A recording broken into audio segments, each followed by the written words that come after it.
Jones, Pro Football Hall of Famer, top 100. Tyler Lockett from the Seattle Seahawks. DK Metcalf from Today Burleson. You're watching NORBCam. NORBCam. You're watching NORBCam.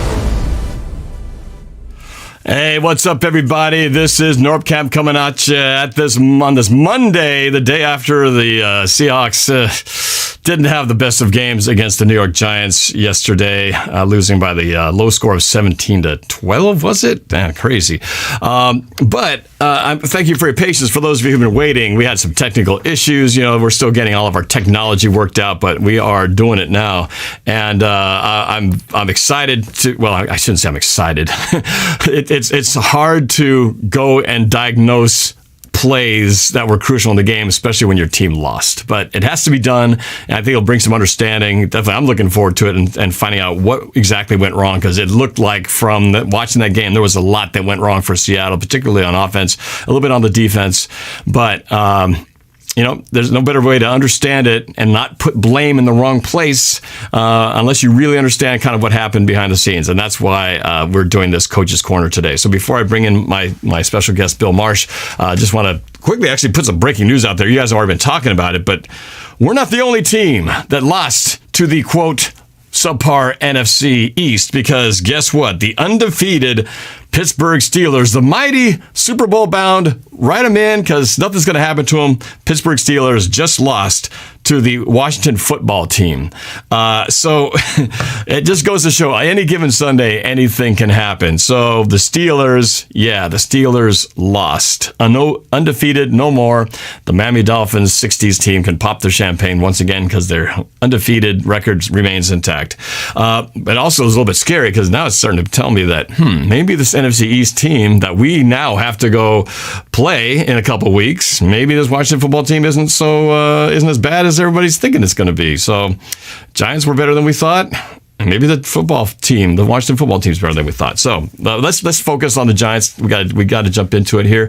And I do want to recognize, as a lot of you know, I did launch my NORBFAM membership program over the weekend, and we did get a few people signing up, and I'm excited about it. So I did say I want to recognize them. So here they are right there over my shoulder. The NORBFAM members, MVPs Nick LeBeau, Anthony D, and Jesse Duckface, and the NORBFAM All-Pros, Maria Maraj and Jason E. So I hope you guys will check it out. You can hit the join button on my channel or go to the membership link, which is in the description. A lot of cool perks if you sign up as a member. So I hope you'll go check it out. So, I'm ready to bring in my special guest. Let's do it. Here we go. There he is. Coach Bill Marsh, good friend of mine. Known him again for those of you who haven't seen our program yet.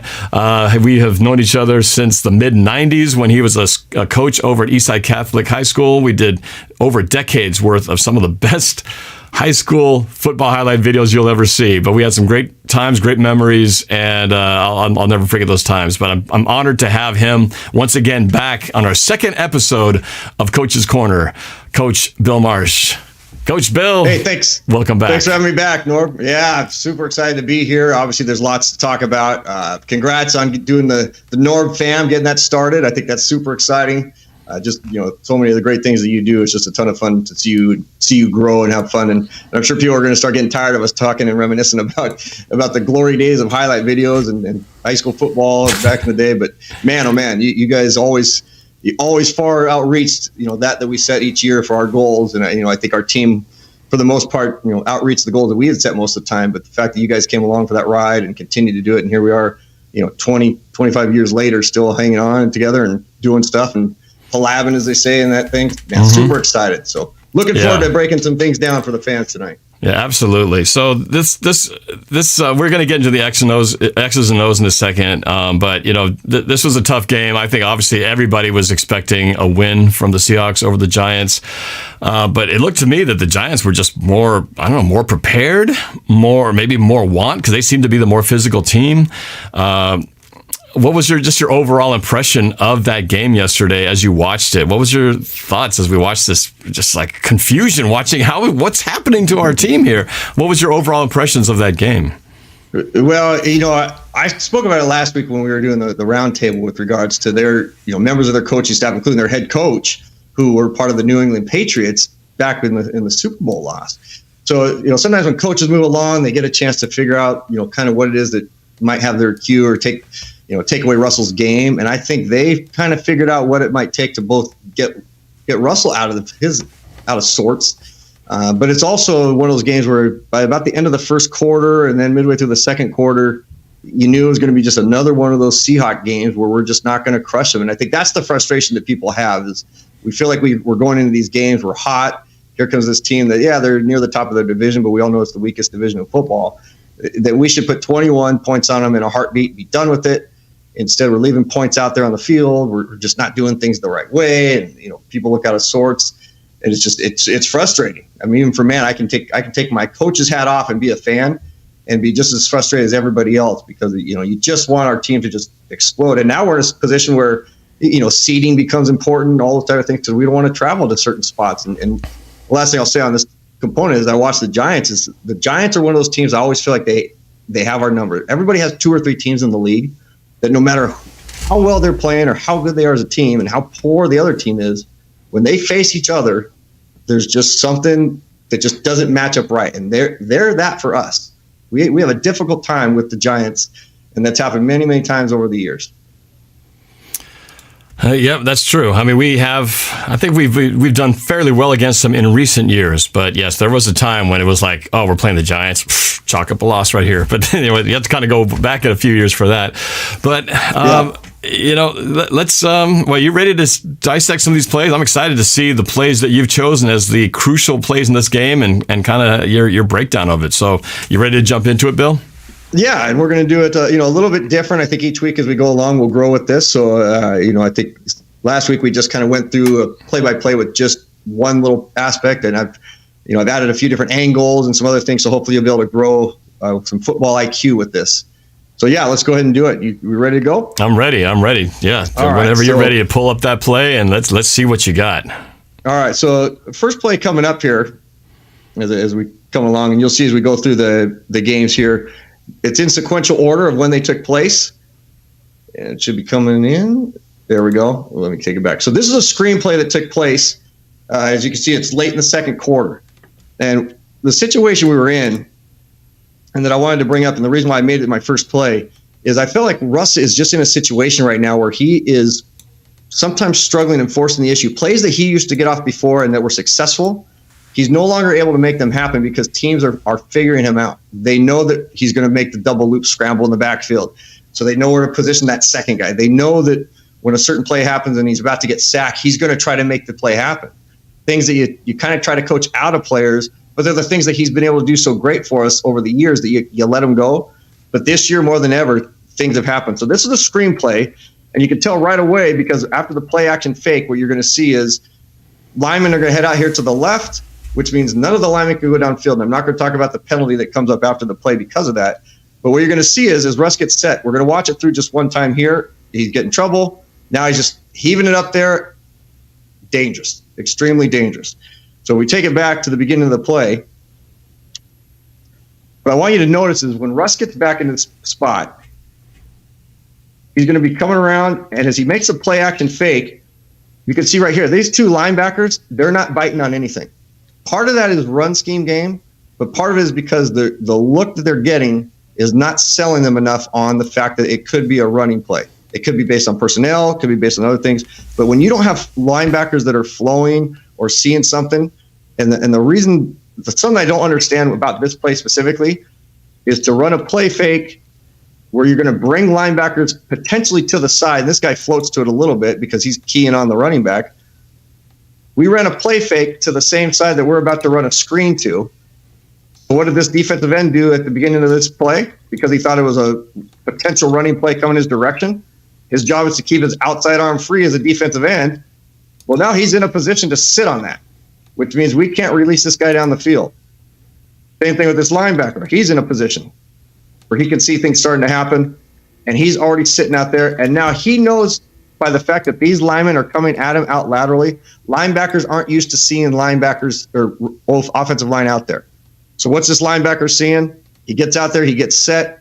This guy doesn't have the football, but his football IQ as a linebacker in the NFL tells him instantly, I see two big bodies coming at me outside of the hash marks, as we would say, near the numbers. He knows it's a screen coming. This guy knows it's a screen coming. This guy knows it's a screen coming. So we let it play through. What we're going to see here is, again, Russell's now getting into trouble. You can't throw down the field. And I think everybody who's watching knows that at this point, that when you're running a screen pass, if you throw it down past the line of scrimmage, you're going to be in trouble because linemen are already moving their way down the field to block for this guy. So any pass Russ throws has to go here. Well, now we're in trouble. And at this point, I'm hoping he just throws it away or just take the sack. Sometimes it's okay to be in second and long or third and long, even though later in the game, I know it was a frustration of yours, Norb, and I think a lot of others. But right here, let's go ahead and just get rid of the ball because the play is still going on as we wrap this up. Look at this lineman. I mean, we're on our tail here. This is a play that's done, and our guys think it's done. But Russ is still trying to be Russ and make things happen, but that's dangerous, what he just did right there. I mean, you cringe at the high school level when you see that, Norb, and yet he's just throwing it up in the air to these guys. I mean, look how close that is to being gone. And there's nobody that's going to, take care of these guys. They're going to block. It's going to go the other direction. So that was just a play there, Norb, where I think, Russ is trying to make some things happen. He did that. I counted on a watch and a rewatch 8 different times in the game. So 8 times in the game, he was in a situation where he was in the grasp, and maybe before he could have, maybe been able to get out of it. But instead, while he was in that grasp, he was trying to make something, tried to throw something. A couple times he completed it, but he's really pushing the risk of that, and it's hurt us in the past. It's hurt us with interceptions. It's hurt us in other situations. And I wish at this point of the year, and especially as we went into the playoffs, man, just eat it. We have playmakers. Let's make some things happen by not giving them early lead. And it proved in this game. I mean, we're late in the second quarter in a close ball game. How big would that 7 points have been? Let alone the ones that came up later. Because we were obviously in a game where our offense was not doing well.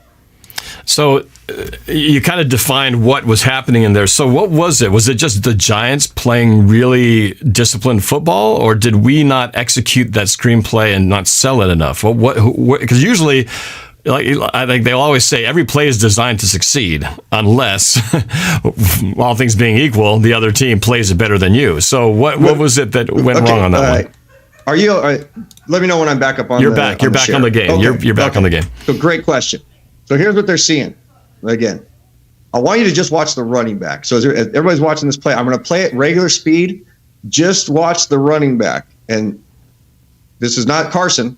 So the threat of a real hardcore run is not really there for these guys. And they're playing in a situation where they see that we got multiple receivers. They're expecting a pass. They have pass personnel in there. Just watching the running back, I want you to tell me if there's a serious threat of the run. And we always teach guys, and when I say we, I'm talking coaches in general. Having been around coaches at the college level, the NFL level, every coach is going to speak to a play action fake that you must run the ball. You must act as if you run the ball. That's why they call it play action. It's an action that takes place. Act like you're going to get the football. Tell me if this running back, A, looks like he's getting the football, B, looks like he's going to sell a hard run downhill. No, he's just jogging casually. He's just jogging casually out there. There's one time in my career that I told a player not to run full speed, and it happened to be in that Miracle in Meadowdale game that we did. But that was a trick play in a high school football game. NFL game, rarely do you ever see this. And maybe it was, hey, let's just kind of come off lazy, and maybe guys won't pay attention to you. But then if you're going to do that, don't have the play fake. If anything, a lot of screens are set up where the running back will go to the backside as if to just check block. Quarterback drops back, he's looking down the field, and it allows it. All 4 wide receivers are clearing out. Like if you watch Metcalf, even he does something a little different where he drops his head like he's really trying to run really hard. You can see it right there at the beginning. Something that he rarely does. So that's going to alert this guy, hey, this is a screen. Because you see this at high school and college level. Hey, everybody do something a little different. So it should be clear out. If this guy was just going pass pro on the backside and then slipping out, because basically it's just a slip screen is what they call it. Pass pro, slip to the backside. Now these linebackers are probably going back into a hook curl drop, or he might slip out maybe at a wide angle if he's covering in a man-to-man situation. But because you get such a weak play fake in the backfield, I mean, there is literally zero sell of the run. All you gotta do is watch this linebacker, the right inside linebacker. And for everybody out there, if you didn't watch last week, I will usually not refer to either player by name. I'll just refer to them by position because I know there's people that may not be Seahawks fans. They're just jumping on to learn the game. This linebacker right here, if we were really running a good play fake, he should be coming downhill really hard. But then you wouldn't want. I just don't understand why you want him to do that. If you're eventually going to throw to this guy anyway, now you've just brought this guy closer. So the whole play itself, it may have they may have run it well in practice because you're running against scout guys and you're telling them not to tackle. So every guy that catches the ball, every time he catches the ball, he's going to run and score a touchdown in practice. So they all kind of think the plays are looking good. This situation, not so much. And what I just don't like about it is it's just ugly from the beginning. It's ugly at the end. And then Russ tries to make something out of it. And you're trying to do more when we need it at that time because we're not down by 14, right? We're okay. So let's not give a weak team a chance to feel like they're great. All right. So the play just didn't start off well from the start, and it finished an almost disaster. But luckily, it wasn't disaster. But we still got a penalty, and it hurt us for it. All right. So it's one of those plays where, again, because there was at least 8 of those based on my count, just where Russ is in that grasp, let alone other plays that were just kind of ugly. You can just tell as a coach, as a coordinator, when you're just not in the zone as a play caller. And it's hard to describe what that in the zone feeling is like, but you do have it as a play caller where you feel like everything you're calling just is smooth, and you're calling a play in the first quarter and it works, and you know that in the third quarter you're going to run a play based off of that play, which we're going to see the Giants reverse back on us. But then there's times where you're just out of sorts, and then your quarterback's out of sorts, and that's where you have to kind of dial things back down and just go kind of some bread and butter and just know that, hey, we know we're a good team in the fourth, so let's keep it close, give ourselves a chance to win, because that's what we have done very well this year. This wasn't a rust play. This wasn't a good Seahawks play. It just wasn't a healthy play for our playbook. All right. Well, luckily this play didn't do too much damage, but the next one I think you got queued up did. So you ready to talk about the next one, which was very hard to watch. While you're queuing that up, I want to recognize Riker Rockstar just joined the NORBFAM MVP. So Riker Rockstar, welcome to the club, man. It's going to be a fun ride. A lot of cool stuff to look forward to. So welcome to NORBFAM, Riker Rockstar. All right, Bill, you ready to do this? Next play? Are you ready to do this, man? Because this is going to be – I've been so excited to do this play because it reminds me of days long ago where, you'd see something and you just couldn't wait to get into your players to just coach them up on something good or bad because it's going to make you better. And this is going to be a play that both makes us better, but we actually do some pretty decent things by a couple players, even though there's some breakdowns. Yeah, well, there's only one play I had really a hard time watching afterwards. So I had to stay away from it for a long time, and that was, of course, Super Bowl 49. I could not watch that game for the longest time. I could take my lumps and do it. So let's bring it. Let's go. Let's break it down. Yeah, but you only had like 1.7 million people who watched it. Even though you couldn't watch it, everybody else watched you watching it. People enjoy to watch others suffering. That's pretty much the theme of it all. So, all right, man. Yeah. So what are we looking at here? What do we got? All right, so this is the big run that they have. Oh God, yeah! Early in the third quarter, 60-yard run. So here's what I want people to notice. Okay, just coming out of the chute here, and this goes back to what I said about teams kind of knowing other teams and figuring things out. What's happening here is they're in an overload. They're in overload, meaning that means double tight ends on the left, more side on the left. Typically, if you're just in a regular situation in your formation, you got your center, your 2 guards, your 2 tackles, which everybody knows, and then you put your tight end to one side or the other. But that's not going to make you really unbalanced. That just is regular football. When you go unbalanced, it means you're going to add in an extra lineman. So you might have a center, a guard, a tackle, and a tackle, or you might have 2 tight ends or 3 tight ends. Sometimes you hear what's called a jumbo package, where they got extra tight ends in here. So what you can see is, when they're coming up to the line of scrimmage, there's a center. To the right is center, guard, tackle. You go to the left, it's center. And I will always count the center as half a man, just like I'll always count a nose tackle, the guy playing directly across from the center, half a man to both sides. So set half of the center, guard, tackle, and then to the left, half of the center, guard, tackle, tight end. which would kind of be your norm. And then there's another tight end, thick receiver, could be an extra fullback, somebody else who's lined up there. Here's the problem that I had, and it took us forever to adjust to this. And by the time we did, it was too late. Most teams, once they recognize this, they will start to balance their defense or shift their defense to balance with this offense. Because right now, really, this left guard is the center of the offense. If he was the actual center, forget everything that I just said about the players. If this left guard is the center, now he's the right guard, right tackle, tight end, back to the center, left guard, left tackle, tight end. Now that would look balanced. So this defense, this nose, would actually line up over here, and everybody would shift. You might do that last second, unless you're blitzing or you're doing something else. But we're kind of in this little base look that we played a lot of.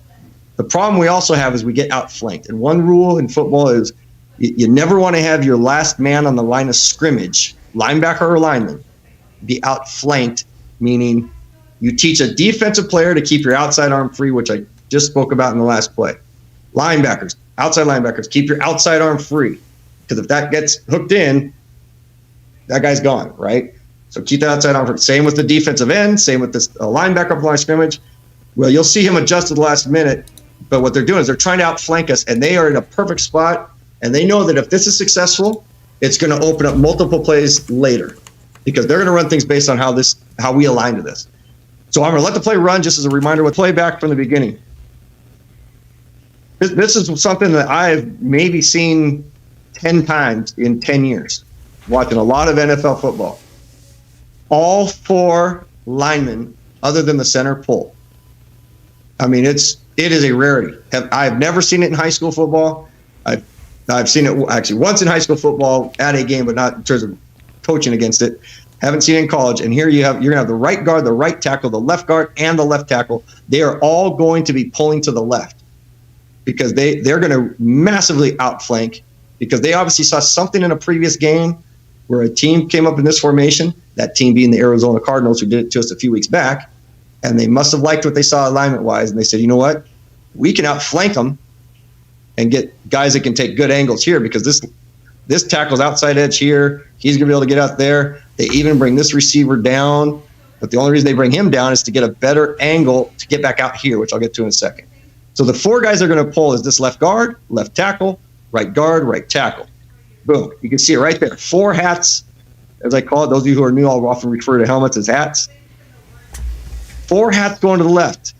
Now, the linebackers do exactly what they should do, because you're taught at the first grade level.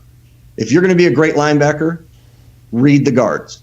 Learn to look at the guards right at the snap. And for those of you that are just coming into football or have been watching for years and try to figure out, how do I know whether it's a run or a pass right away?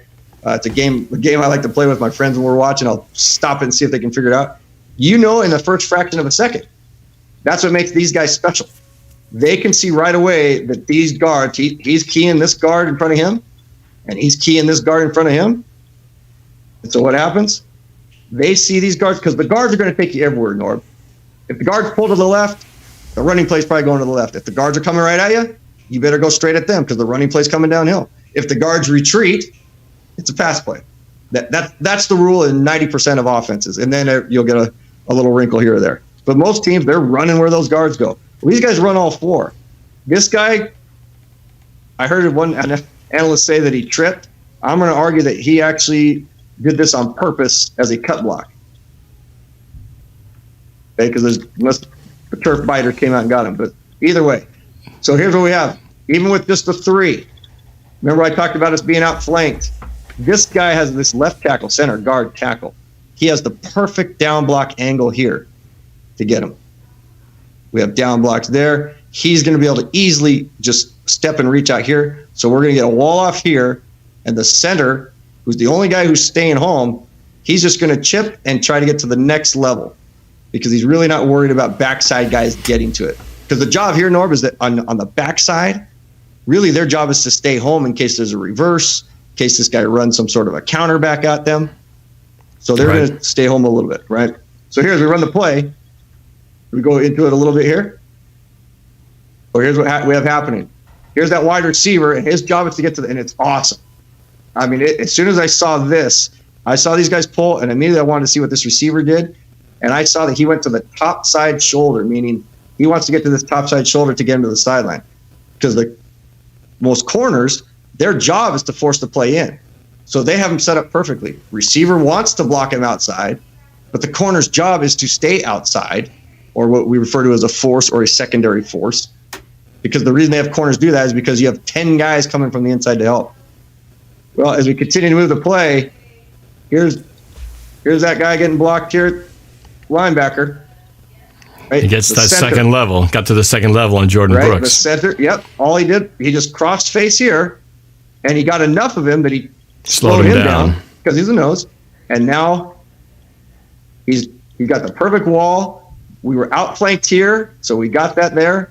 The only person who's winning the battle that he was supposed to lose at the outset is right here. He's at least playing it, and they always teach to keep your arms out as far as possible. Try not to get in chest to chest with guys. So that way you can see the play that's happening. But look at what we have here. And they still have not blocked anybody with their two guards. Norb, they got two guys, two linemen. I'm sorry, not two. They got an two linemen. entourage. They haven't even touched anybody yet. Yeah, that's Right? trouble. And you're 5'10", 185 out here, and you see 800 pounds of beef coming at you. I'd keep moving to the sideline too. Right? Right. You know, so now we've got this. I mean, we're just ugly. And they double on. There's two of them. Two guys go on him. This guy, well, because here's the thing. You teach guys, linemen do not want to get caught on a film running through and blocking nobody. You want to find your quickest way down the depth chart as a lineman, go 10 yards down the field and not block anybody. So they know that they have to block somebody, and here's the line of scrimmage. So as far as they've gone, he's still only 1 yard past the line of scrimmage. So where does he get his block?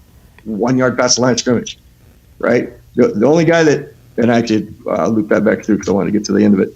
So you can see it playing, blocking out, looping through. So here, let me make sure this is I think this is the full one. Nope, one per time here.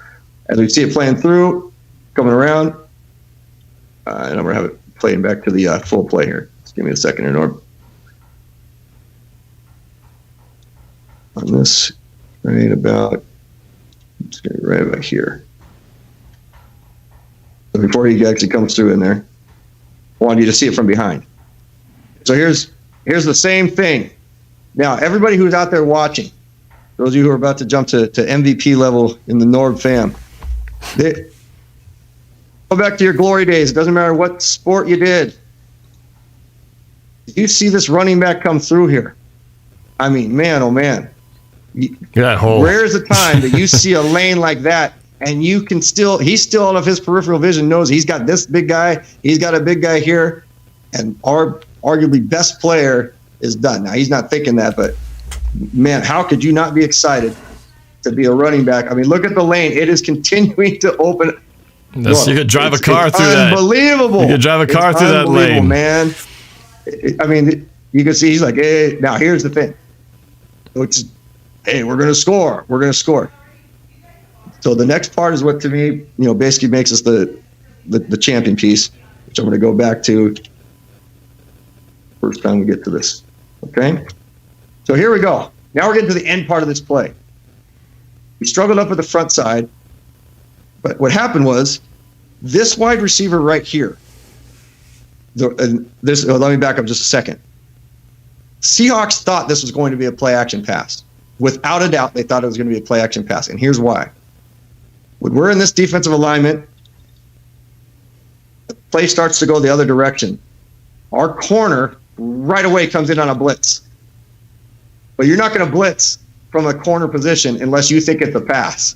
You don't blitz guys from the corner on a run, right? Yeah. So they're thinking, hey, we saw film a while back also, and every time they got into this jumbo package, all they're doing is passing, and because we know we can handle their run. Well, instead, this guy, he doesn't know what just took place, so you can see him freeze for just a second, this wide receiver. He does his little stutter move because his job on any type of a runaway is try to run him off, maybe do a little blocking here. So the wide receiver thinks this DB is going to be there. So he stutters for a second. Instead, we have our safety who's going to come down to pick up this wide receiver for a pass play until they realize it's not a pass. Boom. So he's a little slow to the push. He's going here, and now we've got a safety on this side that sees a play going away, and we call it what's about to happen here, pursuit over the top. And this is how we're kind of wrap it up. Every player on defense has a role beyond the defensive line. Defensive line, go make on a run play, stuff the run. And I won't go dive into that. But these guys have things like fill, backside leverage, meaning don't let a play that goes this way come back and cut across your face. These guys, I had what I called force or secondary force. So linebackers force the play and fill the play. Safeties fill the play and fill the play. Corners either force or have pursuit over the top. So a sweep that goes away, you teach a corner at the earliest level of football, immediately turn and aim to the 1 yard line and try to beat that guy. Well, after the play, who really becomes our corner now? This safety. Jamal Adams, yeah. Yes. So the rule changes. He now has the rule because this guy became a force player because he's a blitzing guy. So this backside corner, who's our safety, he immediately, and you can see how lazy this guy came off, if he's going to get ripped apart in the coaches meeting, players meeting. Because if he'd have come off hard like he was supposed to and gone after Adams, doesn't make the spectacular. Right. Because he's still jogging, and now Adams is going full steam. You don't even see Adams in the picture. Right? Everybody thinks he's gone. I thought he was gone, Adams must have been downhill. You think he's gone. But here's the other thing. These three guys right here. I mean, this to me was awesome. If they're not going to get there, and I'm sure that most of the other guys are going. I mean, this is a linebacker, and this is not a linebacker. And he beats him by 5 yards in a 40-yard sprint.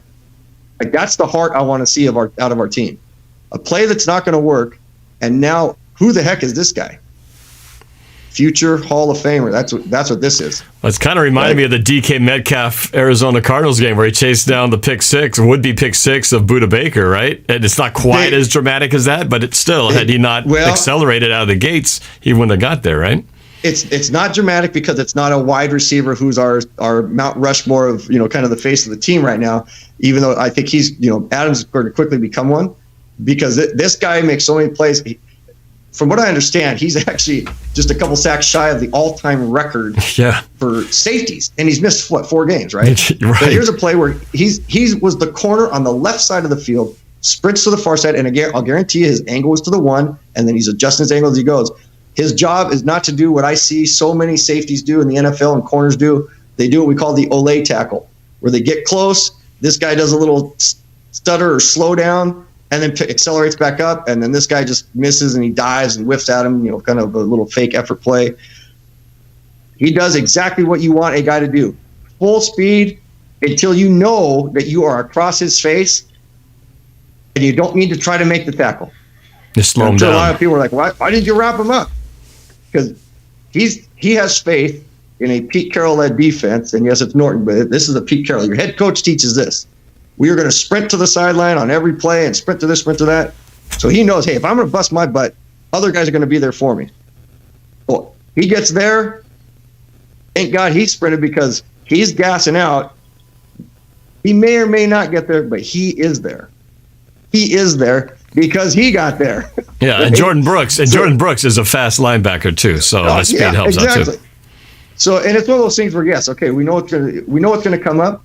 But it's kind of like, look what happened in the Arizona game, right? We made the tackle, and then we stuffed it. Well, instead of them getting the automatic touchdown, so we can come off the share here, instead of scoring the touchdown, maybe the next play we get a strip fumble or hold them to whatever. So that's the thing that I love about Adams and the good side of this play, that they're going to go over this a bunch of times and coach things up and figure out what happened.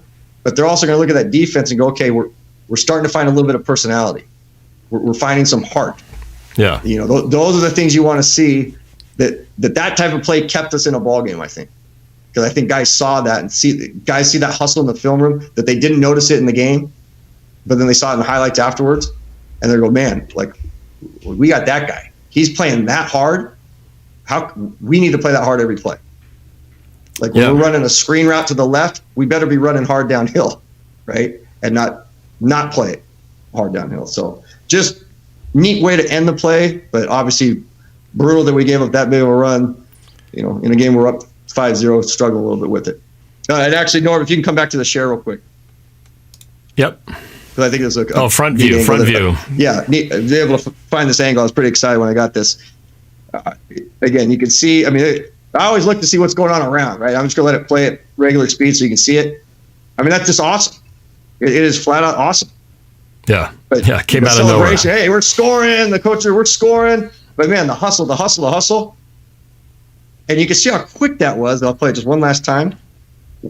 You can see he senses it out of the corner of his eye, or he's looking up on the jumbotron or whatever he's doing. But he does. It's enough to make him flinch, straddle step, which allows us to catch up to him, make the play. And all Adams does is cross his face. To where other safeties and corners, when they make this play, the running back does something, settles, and then they just whiff. And not our guy. He did exactly what you teach a guy to do. Get in front. You don't have to make the tackle. If that guy would have scored, they would have got on everybody else for not hustling down as hard as he did. He would not get any sort of flack, in my opinion, for running that hard and getting in front of him to try to make something happen, trusting that his teammates were going to do the same thing. So I'm curious, Bill, so you drew it up, and obviously from the Giants' perspective, everything was well executed to perfection. Is there anything from the defensive side that they could have done differently then in terms of to stop that play? Because obviously every play has got a counterplay, right? So the question, was it the perfect play and we were in the wrong defense, or was there anything that could have been done to have prevented this play from happening? So, which is the perfect cue up, even though, and what I love is, for those of you that are out there, Norb and I do this, we're doing it live, and we make it happen as we go. So it's not like we preset. He doesn't necessarily know what's coming all the time. So he doesn't know that the next play I've got queued up is the answer to that question. And ironically, it is pretty close to the same time in the game. So go ahead and go up on the share, and you'll see, I'll talk about it and answer your question. So you can see here, they had run that jumbo package a few times. But now they know that if we go into that jumbo, and we got the nice big, had a nice run, and earlier we did it with this wide receiver here, and this is the flop formation.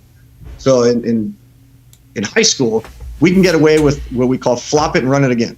Flop it and run it again. So we run a great play to the left like that. They just did. They ran a jumbo package, and they ran a lead play, a sweep play, a combo, move play to the left. Hey, flop it and run it again on the very next play. Well, in the NFL, you got to wait a little bit before you can flop it and run again. So just know that what you're about to see here is a mirror look in terms of the formation is exactly the same, but for one player. And that's this. So the mirrored look is center guard, tackle to the left, center guard, tackle, tight end, and then there's the extra tight end. So everything here looks the same, only reversed. The only difference is this receiver, who in the original play was up top, came in motion and blocked the corner out. Well, they do that so they can be on the move to get inside leverage to block this out. So now if I'm Seattle, I'm seeing this and I'm thinking, same play is coming this direction. It's the same play, but they're going to come this direction. They're going to run it again, right? Yeah, they're going to pull these guys. This guy's going to come out and block this direction because it's the same exact look. And all week long, when we've been practicing against this look against the scout team, our coaches have told us this is what they do. This is what they do. This is what they do. Or coach just told us, hey, at halftime, we need to make this adjustment. So this was the adjustment that was made. When they come into this jumbo package, we're going to bring another guy downhill into the box. I think they're going to do this because they did this even later in the game, regardless of whether it's inside the 10-yard line or not.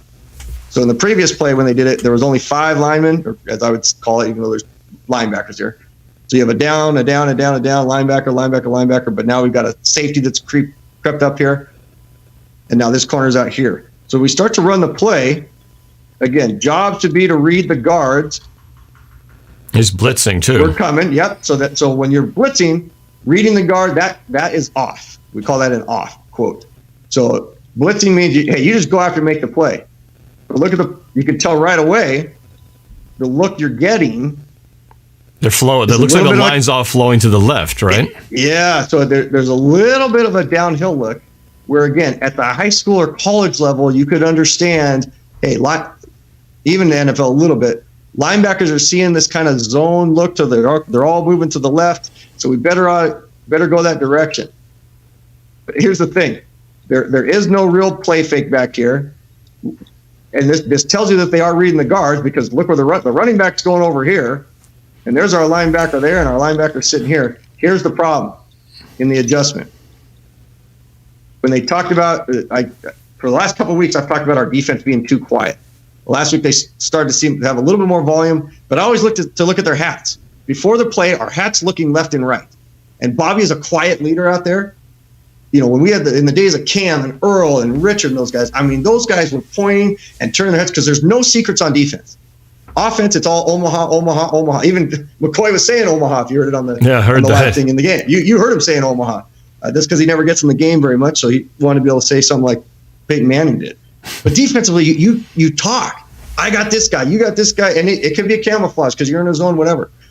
But if we're in a man, which most teams are in this short situation, corner would have this man-to-man, second guy in has second guy in, and then you determine third guy in based on whether your linebacker's blitzing or not. So again, we count our receivers from the outside in, so everybody's a receiver, including running backs, once we know it's a pass play. So this is to the right, receiver number 1, receiver number 2.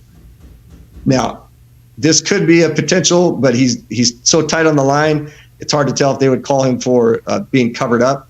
So the way I'm seeing it is receiver 1, receiver 2, this would be receiver 3. So he has receiver 1, receiver 2, and one of these two has to pick up receiver 3. Well, as the play starts to go, you can see that he's not blitzing and reading run. He right away does his job. He sees pass, boom, he's on top of it. We've got a backside cover over the top, which is great. He takes a great angle. He's going to do what he needs to do. Now, here's what I don't like before I get to the biggest mistake we make. DBs are taught, again, early on, what's called a quick turn. This is an ugly way to turn for a guy that we know is a really good player. The reverse pivot turn is it's kind of a no-no. Because the reason being, your legs go lateral for 2 big strides. I mean, look how lateral he is, and he's squared up to where this receiver is already pushing off forward. It's just a bad position. He's a step behind already. Yeah. When he's in this position, and he already knows that this guy's cutting behind him, he should whip his head the other direction, push off that left foot, right foot comes here, left foot comes here, and he maintains that outside leverage because he has an inside guy here. This guy, to me, he's beat him. So I mean that's why you're getting holding, you're getting all that other stuff here. Yeah, he could have gone to either player at this point, but yeah, if he goes there, he's gonna get the penalty, but he doesn't need to go there because there's something drastically wrong back here. And unfortunately, remember our hero from the last play? Well, here we go. I was watching it. He's getting sucked in. He's getting sucked in. I'm gonna play it at regular speed. Okay, so for everybody watching, I just want you to watch Adams at regular speed. He's a deer in headlights. Now, maybe he's tired. I'm not sure, but here we go. Just watch Adams. Boom. Where is it? Where is it? Where is it? Where is it? Where is it? I mean, that is the guy who, if I pulled up a 5th grade film, and again, I love the guy. So when I'm saying this, just know I'm saying it facetiously as a guy who's breaking these things down with my friend here. But again, to go back to a position where he is just feet stuck in cement, left, right, left, where is it? Where he has no idea who has the ball, where it is. And we always teach guys that your first instinct, go with it. So if you thought it was a run, man, go as hard as you can. If you thought it was a pass, drop back into your zone. If you thought you had man number 2, go after man number 2. But I don't know if you remember for years, Norb, my number one thing you could not do, other than getting unsportsmanlike, was this. And I used to call it no palms up. Meaning you do this in a game, that tells everybody in the stands, I don't know. I wasn't coached. I wasn't coached up. So I never allowed it. I would never do it. A player could never do it. A coach could never do it. What he's doing right there is essentially this. I don't know. I'm lost. Yeah. He's a useless player out there. He's a useless player. And the problem is that the guy that he was supposed to get is that guy. Right? I mean, that's again, if we go, 1, he got lost and didn't pick up the number 2. He could be picking him up. He doesn't see him come out of the backfield, which is where, again, depending on what the defense is, because it's hard to tell how they're playing the interior here, as we go through it, somebody needs to pick the running back up out of the backfield. Right? So as we go here, he's too late because he had to play the run. And as soon as Adams saw that there was a downhill block by this tight end, should have immediately alerted him to pick up the next guy. Because he's a safety first. Cover this tight end. But the tight end right away is blocking. He's blocking. So as soon as he sees blocking, which I think is what made him, caused the confusion because, well, he's blocking. But the last time I saw this play, this guy was running downhill, the opposite side. But he's running at me, but he doesn't have the football. So there's just so many looks that he's trying to figure out. And he's so cerebral and he's so smart that he's almost overthinking the play, right? To where the natural instinct, if it wasn't set up earlier, this whole thing works for them because of the 60-yard run earlier. So we are right. Go ahead. So it looks like there's only two guys who could cover this. It's either Jamal Adams or Bobby Wagner. Obviously, Jamal Adams has the outside position. It's the easiest for him to pick up. But Bobby's kind of sucked in the middle. But is Bobby doing what he's supposed to be doing? Pretty much? From a standpoint, yes, because he has the running back out of the backfield, but he sees this kind of run look, so he has to respect the run. If he's reading the guards, he sees them going downhill on a zone type of look. So they're breaking the rule a little bit into, because for us as fans, we can look up here from a 45-degree angle and go, well, yeah, they're moving lateral. As a guy who started off 5 yards behind the line of scrimmage, hard to tell if these guys are, going lateral, downhill, or our defensive guys just getting a good push against them. So that's why they're doing that. So he has to respect the run. Then he quickly peeks in the backfield. He sees that the running back is not there. Mm-hmm. He turns. So to me, though, again, it's here, and it could potentially be here, safety coming down, if he was pick up number 3. But your safety is a single high, meaning, for those who are new to it, when you say single high, he doesn't have a responsibility. His job is to pick up the mess, not let anything get behind him, free throw the free side to free side. So it's hard to ask him to come down, especially when he has this threat coming up the field. He has to stay with this threat. Yeah. And he can't worry about a backside. Again, it's a player that just misses the play. So it's just Jamal Adams was a hero 2 plays before, and in this one he just lost his way. Yeah, he just lost your way. But it's set up because of the jumbo package. And here's where you start seeing this. The last thing I'll say. Here's what starts happening when you get this jumbo package and we don't align to it. Because even though I said we brought the guy downhill and we played this way a few times, but they didn't run this type of a play. This was really the only other time they ran a play that was similar to the play before was here. But we're still head up here. And when you count the defensive players, like I said, you count them as a half. So we got half of a D lineman, and then 1, 2, 3. So 3.5 to this side, half, 1, 2, 3 to this side in terms of just linemen and linebackers. So we're 3.5, 3.5, and we're even here. He's just shaded over to this side of the center. Well, they are unbalanced with 4.5 to this side. I would run the ball and throw it this way forever until they shifted over a little bit and balanced to that and said, hey, you can't run it this way. You've shown that all you're going to do is do that. And then if they run the balance that way, okay, we go the other direction. But we were just out of sorts when it came to this formation, not prepared for it, and it just got us into trouble. And that's what you get right there. Brutal. Yeah. So obviously there was something we could have done with that play. If Jamal Adams takes that running back out of the flat, well, maybe he's got to decide, okay, is there a throw to be made there? Or do I look to that guy who got the outside leverage on Shaquille Griffin? Maybe he could get a throw to him, or who knows what happens. But that way too easy on that one. Well, and it's such a different formation that again, NFL, you get your halftime, but by the time the coaches get in there, get their corrections, get out, there's only a handful of minutes. Because coaches have to collaborate on things, and then the players have to get back out on the field and all that other stuff. So it's not like you have an eternity to make a lot of adjustments, and you got to pick and choose which ones you're going to do. And then you spent all week preparing your players for one thing, and now you expect them to master a new look, a new thing. So they may have told Adams in the locker room, hey, when they get into this, your job is just to get the running back out of the backfield. Just watch the running back.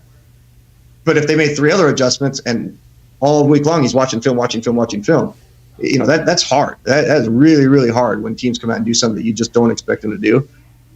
That's, to me, is what's great. That's what I wish we would see a little bit sometimes on our offense, and what I think we wanted on our defense that we were doing a little bit, is throwing that wrinkle. To me, that's almost like a trick play.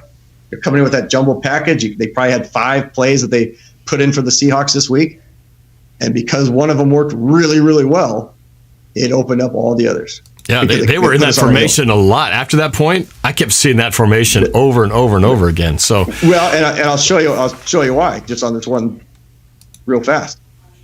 Just about every time they got into it, just watch this area right here. Boom. Every single time, because they were you get great angles. When you get into a jumbo package and a team does not shift, you're going to have 2 or 3 guys that get to take a great angle against guys who are not used to having that strong of an angle put on them.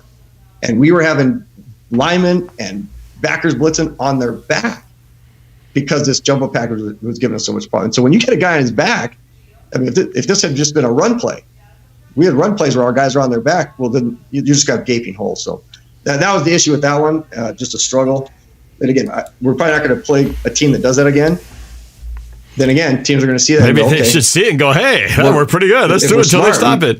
Yeah, let's steal it. All right. Well, so this is depressing, but it's educational. So what do you got next? What's next up on your list of key plays from the game? Well, and the thing is, I don't, obviously, like you've said it many times, Norb, when you lose, there's so many things to talk about, right? When you win, everything's great, and it's like 5 or 6 things. But to me, this is where the education can take place, and that's the fun of doing the coach's corner.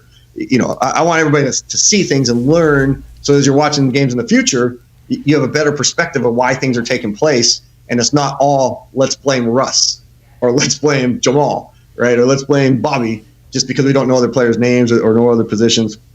Lots of blame to go around, lots of credit to go around. So this one right here, as the game went on, I noticed, especially with our line, I'm big on depth charts and numbers. I just pay attention to those things. All of a sudden, we get late to the fourth quarter on our last couple drives, and I noticed that our line had changed in terms of personnel. Well, in case you're wondering, we had to put in this guy. He's our 4th string. That is Kyle, 1, 2, 3, 4. Kyle Wheeler, right? Yes. Yeah, 4. Is it Kyle or Chad? I only know their last names for the most part. I thought it was Kyle, but I'm not sure. Yes, he just got off the practice squad like 5 minutes earlier. Either way, he's the 4th string tackle, and you're going to see why. And I feel bad for the guy, right? I mean, it's like me coaching high school, and I got my starter, but then my backup is 8th string on most other teams. So I got to put a 125-pound guy out there at right tackle who's barely played, hasn't repped. You're pulling this guy off the practice squad. He doesn't have confidence. He doesn't have continuity. And now he has to go for the last part of the game. And he was in for at least 2 drives. But here, we're going to talk about the last couple plays here. This one is the sack. Now, going back to what I mentioned earlier about New England's Super Bowl game against us, and them having coaches and them having a head coach who formerly coached in the New England, for years at New England during the times when they played us, those close games. I went back and I watched every play of the Super Bowl this morning, but for the last play, Norb. So I joined you on that one. I couldn't watch that last play. But I watched a real quick clip setting. It was amazing to see the same defense that they ran back then being run against us. And I mean, it was, and this is late in the game, so that we have to throw. Okay, and I get that. But for a lot of this game, they were just rushing 3 or 4 guys. But when you watch the game, you're thinking they must be blitzing a lot and they must be doing a lot of stunts, and because they're just getting to rust. I mean, he was pressured 8 times, right? He was hit 8 times. So I mean, that's just a struggle, and you got backups in there. So what they were doing is they were figuring out, and I think this is becoming kind of the recipe to stop Russ, is drop 8 guys back or 7 guys back, and make him find the areas in the zone. And let these 3 or 4 guys just kind of maintain, because there's some plays where the defensive end, he barely comes up the field. He's just in a contained spot, And you can see here. So we got the share up. Yep. Okay. So as you can see, what we have here, situation where obviously we're on their side of the field, and I think I have to be honest with you. This was the first time in Russell Wilson's career that I was not confident in him in this drive because of what I had seen all game long. Now this is the end of the game. Obviously, 54 seconds left. The 3rd down. Yeah. We have to score the touchdown. This is where things get real ugly. Yeah. There's 2. Yeah. So we're gonna do both plays. So just so you and everybody know what's coming up, we're gonna cover this play and cover the 4th down kind of Hail Mary play. But we're 3rd and 10. You can't Can't question the personnel. Can't question the formation. We got to do what we have to do here. But you know what? Everybody's hurt at this time of the year. Things are going to happen. So I'm going to just let the play run so we can see it, and then we'll come back to it. So they brought 3. Okay, and there's the play. They're celebrating it. Off they go. And of course, a sack is the one thing you really couldn't afford to have happen at this stage of the game. And Norb, that's why your football IQ has grown so much since the day you played in the Kingdom back in 1983 or whatever year that was, as a 7-year-old or 10-year-old, whatever that was. I don't think it takes much of an IQ to know you cannot get sacked on 3rd and 10 when you're trying to score a touchdown to take the lead in the game. But yeah, you can't get sacked. And the thing is, and I know that everybody is, when he gets sacked, I know that some of my own friends want to throw their TV out the window, and they're upset. Why? You know that you can't get sacked in that situation. The problem is, these guys are the defensive players are also 4.4 and 4.5 40 guys. So when Russ is surveying the field, if his eyes are just a fraction of a second to the left or to the right from where somebody's coming from, there's no time to throw it. So where there's times where you want him to throw it away, like throw it out of bounds, throw it away, not throw it away like he did on that screen pass. And then there's times where you just can't help it because it's coming so fast at you, even though that's what you want to do. But here's the thing. Again, 3 are going to rush. This guy's going to spy. And if you were to go back and watch, there was a ton of this going on throughout the game. And so where Russ, I think, has felt all year long that people are coming, and he starts scrambling or he jumps out of the pocket, he drops back here. He's got it. Okay, he feels it, and that guy gets there quick. But I'm not talking about the blocking right here off the bat. What I just want you to see is just this part of the play where just this spy guy right here. He kind of comes, but he's not coming, and then he drops back. See how he dropped back there? So he's making sure that Russ is not going to scramble for 10 yards, which I have not seen many teams do this year at all, and they did this a lot during the game. So Russ knows, okay, in this spot, I'm going to have to throw the ball. The idea of me scrambling isn't there, and I'll talk about the protection why the sack took place. But to me, this is a big deal moving forward. It's a big defensive scheme deal moving forward for teams that see how Russ played in this game, see what took place, and I'm just talking offense now, not the unbalanced defensive stuff we had to deal with. That, man, in the Super Bowl when he struggled, and in that Super Bowl, I don't think people remember that he made, people argue that, well, they were trying to get him the MVP. He did not play the greatest of games. I mean, his passing rate was not great. His percentage of completions were very low. He had a couple big ones near the end. Well, this was very reminiscent of that. So they're spying him. He's got to make the play. Now, here's where the problem comes in. Our guy who came in early doesn't really hurt us here on this play, actually. His job is to make sure he goes outside.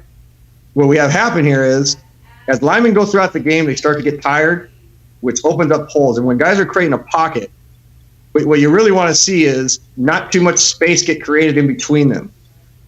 And you also need to see, and this is where a guy who's been off the depth charts, who gets on the depth charts, comes into the game, he actually does a pretty decent job of getting this right foot back and anchoring and making sure this guy goes to the outside, because you needed this over here.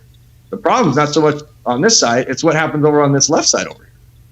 Right? Because what's going to happen is we're going to get a push up here, and because our left tackle does not retreat back far enough and we don't get that nice, most people make a U when they create the pocket. I like to think of it more like a V shape, that Russ is going to drop back, and there should be a good kind of heel to toe relationship. Right guard's left toe should be near the center's right heel.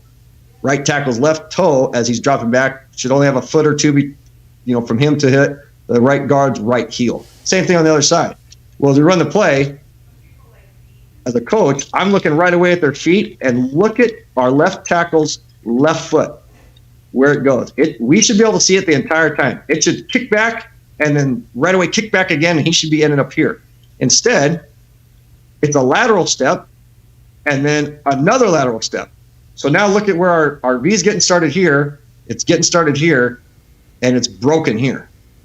Well, now this defensive end reads that real quickly and realizes, okay, I obviously can't get up the field. I have to do something different.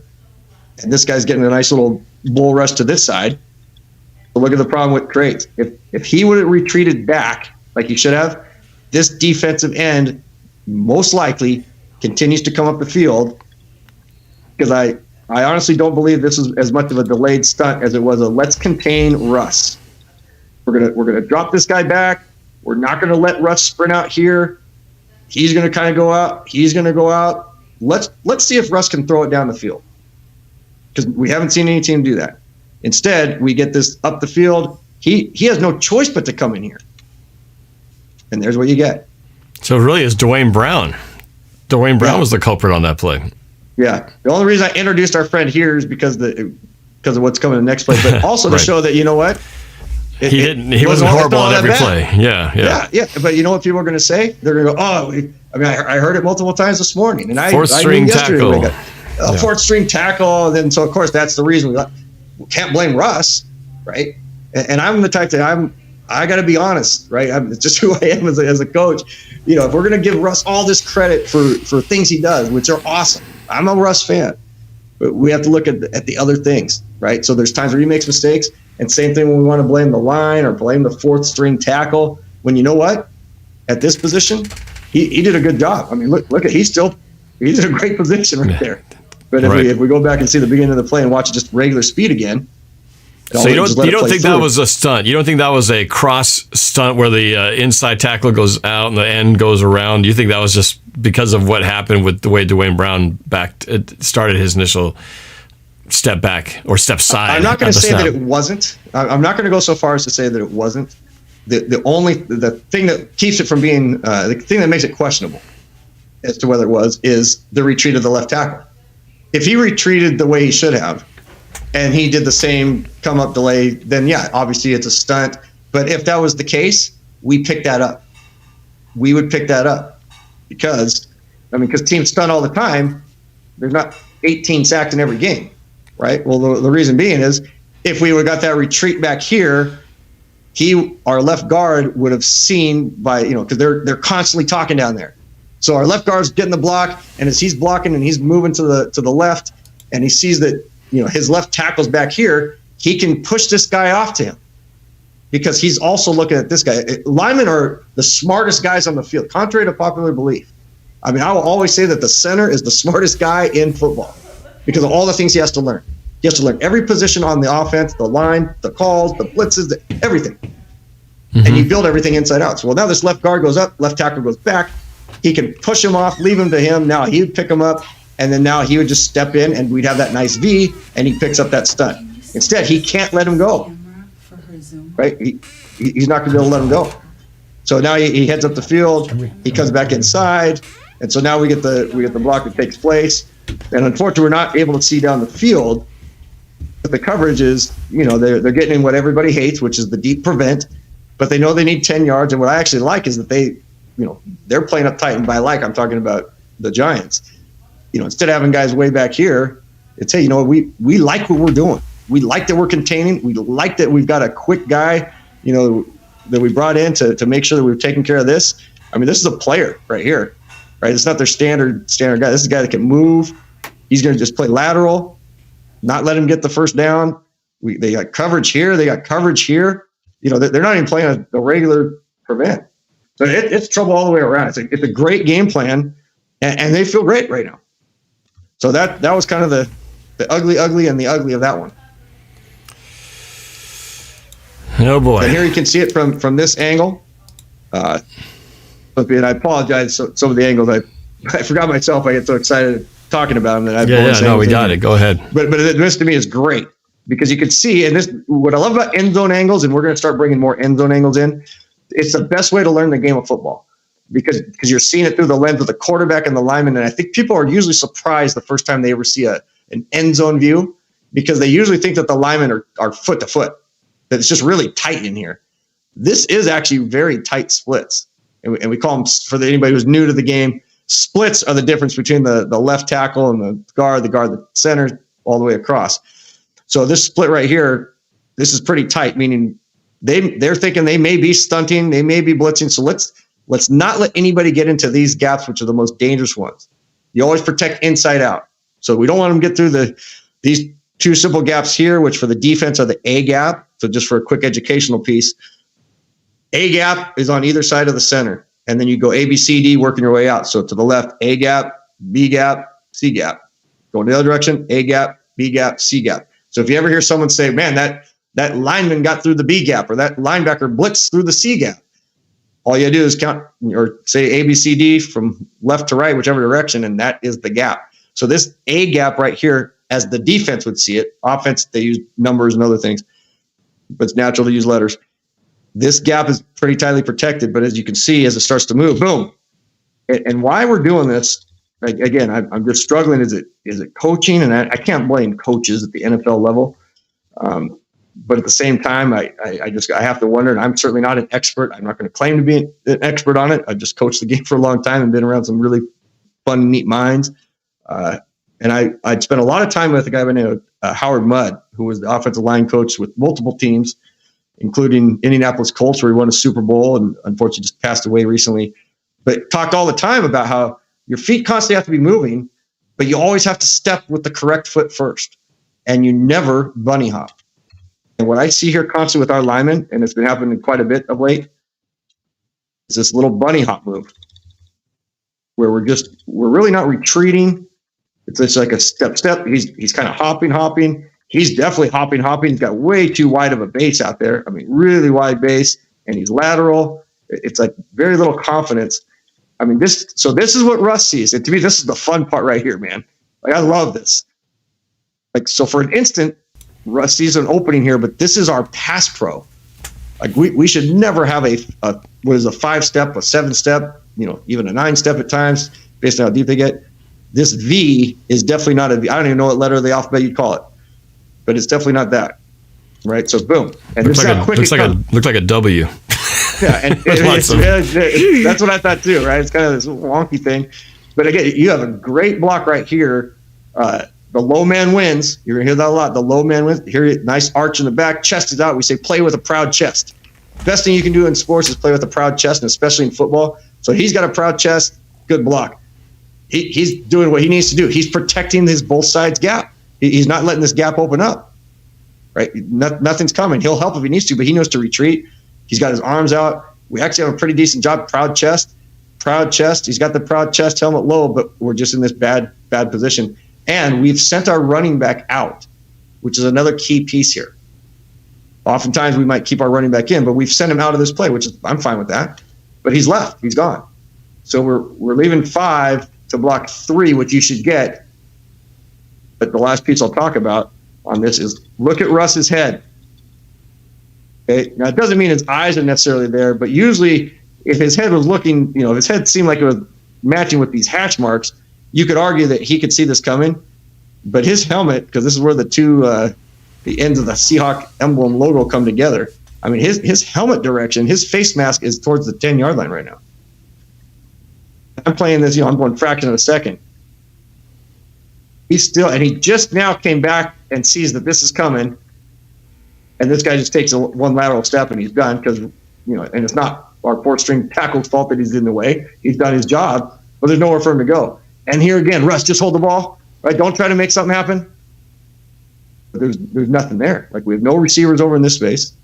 So Russ is looking over here for something, and I honestly think that the play was going to be Lockett wrapping around because we had on this side over here, Lockett's coming around to this open area here. That's what we're trying to get on this play. And Russ is going to peek at it and come back. He's going to, at time, he's looking right to see it's there. If there's time, he's going to look back left, and because he's done it so many times, right? Where he looks one way, comes back and makes it look like he's coming this way, and then comes back the other direction. Well, let's play this real quick at just regular speed. Let me get back here. And then you see it. Looks right, he'd come back left, and there goes Lockett. Boom. And Lockett's going to come wide open. Just dump it over the top. They've done it a million times. And this, to me, was also kind of, I know we're running out of time on the play clock, but man, Russ is down. He's frustrated. That's just the look of a guy who's just, that's a different move for him. When I just look at Russ in general, that's not the Russ that we're used to. And that's not a calm, poised, we still have another play Russ. That's just not him. Yeah, all right. So that was a breakdown at the line of scrimmage. Basically, it looks like Dwayne Brown, because it was his guy that basically started out, went in, and really he was on Russ in no time at all. So yeah, and Norb, when we talk breakdown, like I don't want you to break down. No. Like it's important to me that, like when we go through the sample of the plays, that you don't break down because we're breaking down the breakdowns right. of this stuff. But to me, it's how we learn, right? I mean, we have to figure out what's the things that are wrong, so we can get them right. That's what teams are going to do. They're going to focus on what they need to fix. So let's fix these things. It's tough. It's tough to watch. Yeah, it's tough to watch, to know that there's one player. If one player doesn't execute, the whole thing falls apart, because if he's given an extra 2 seconds, he's throwing that ball to somebody, and maybe, like you said, maybe it's Lockett and he gets that 10 yards, 15 yards, or whatever, but we'll never see it because he never had that time, and it's unfortunate. And going back to the quick reminiscence of us, doing the highlight videos and those things. For those who don't know, when Norb was doing him and his partner. His business partner were doing the highlight videos for us, they would actually mic us up. And this is back in 2000 and 1998 through 2006, that they were doing that. So way before even mic'd up was mic'd up on HBO and those other channels.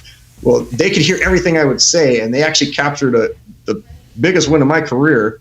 The halftime talk I gave wasn't a rah-rah. It was all about what you just spoke about. It was because we were struggling in the first half. I mean, we were getting our butts kicked in the first half. And all I told him was every single play, we have yet to play as a group of 11 players, or teaming up, as I used to say. It was 10 guys would do something great, and 1 guy would take a play off. The next play, 8 guys would do something great. A different 3 would take a play off. And then 9, 2 would pick the play. There was never this continuity where all 11 were just in sync until the fourth quarter. And then you remember what took place. Well, same thing here. It just seemed like there was always just this one play, but it wasn't just, you can get away with minor mistakes, but it was one player doing something so drastic in a close game that it just crushes you. And I think sometimes when your team's doing well, or as a team you feel like you're doing well, you can get away with those and you overcome them. We've played every single game, including this one now, within 10 points.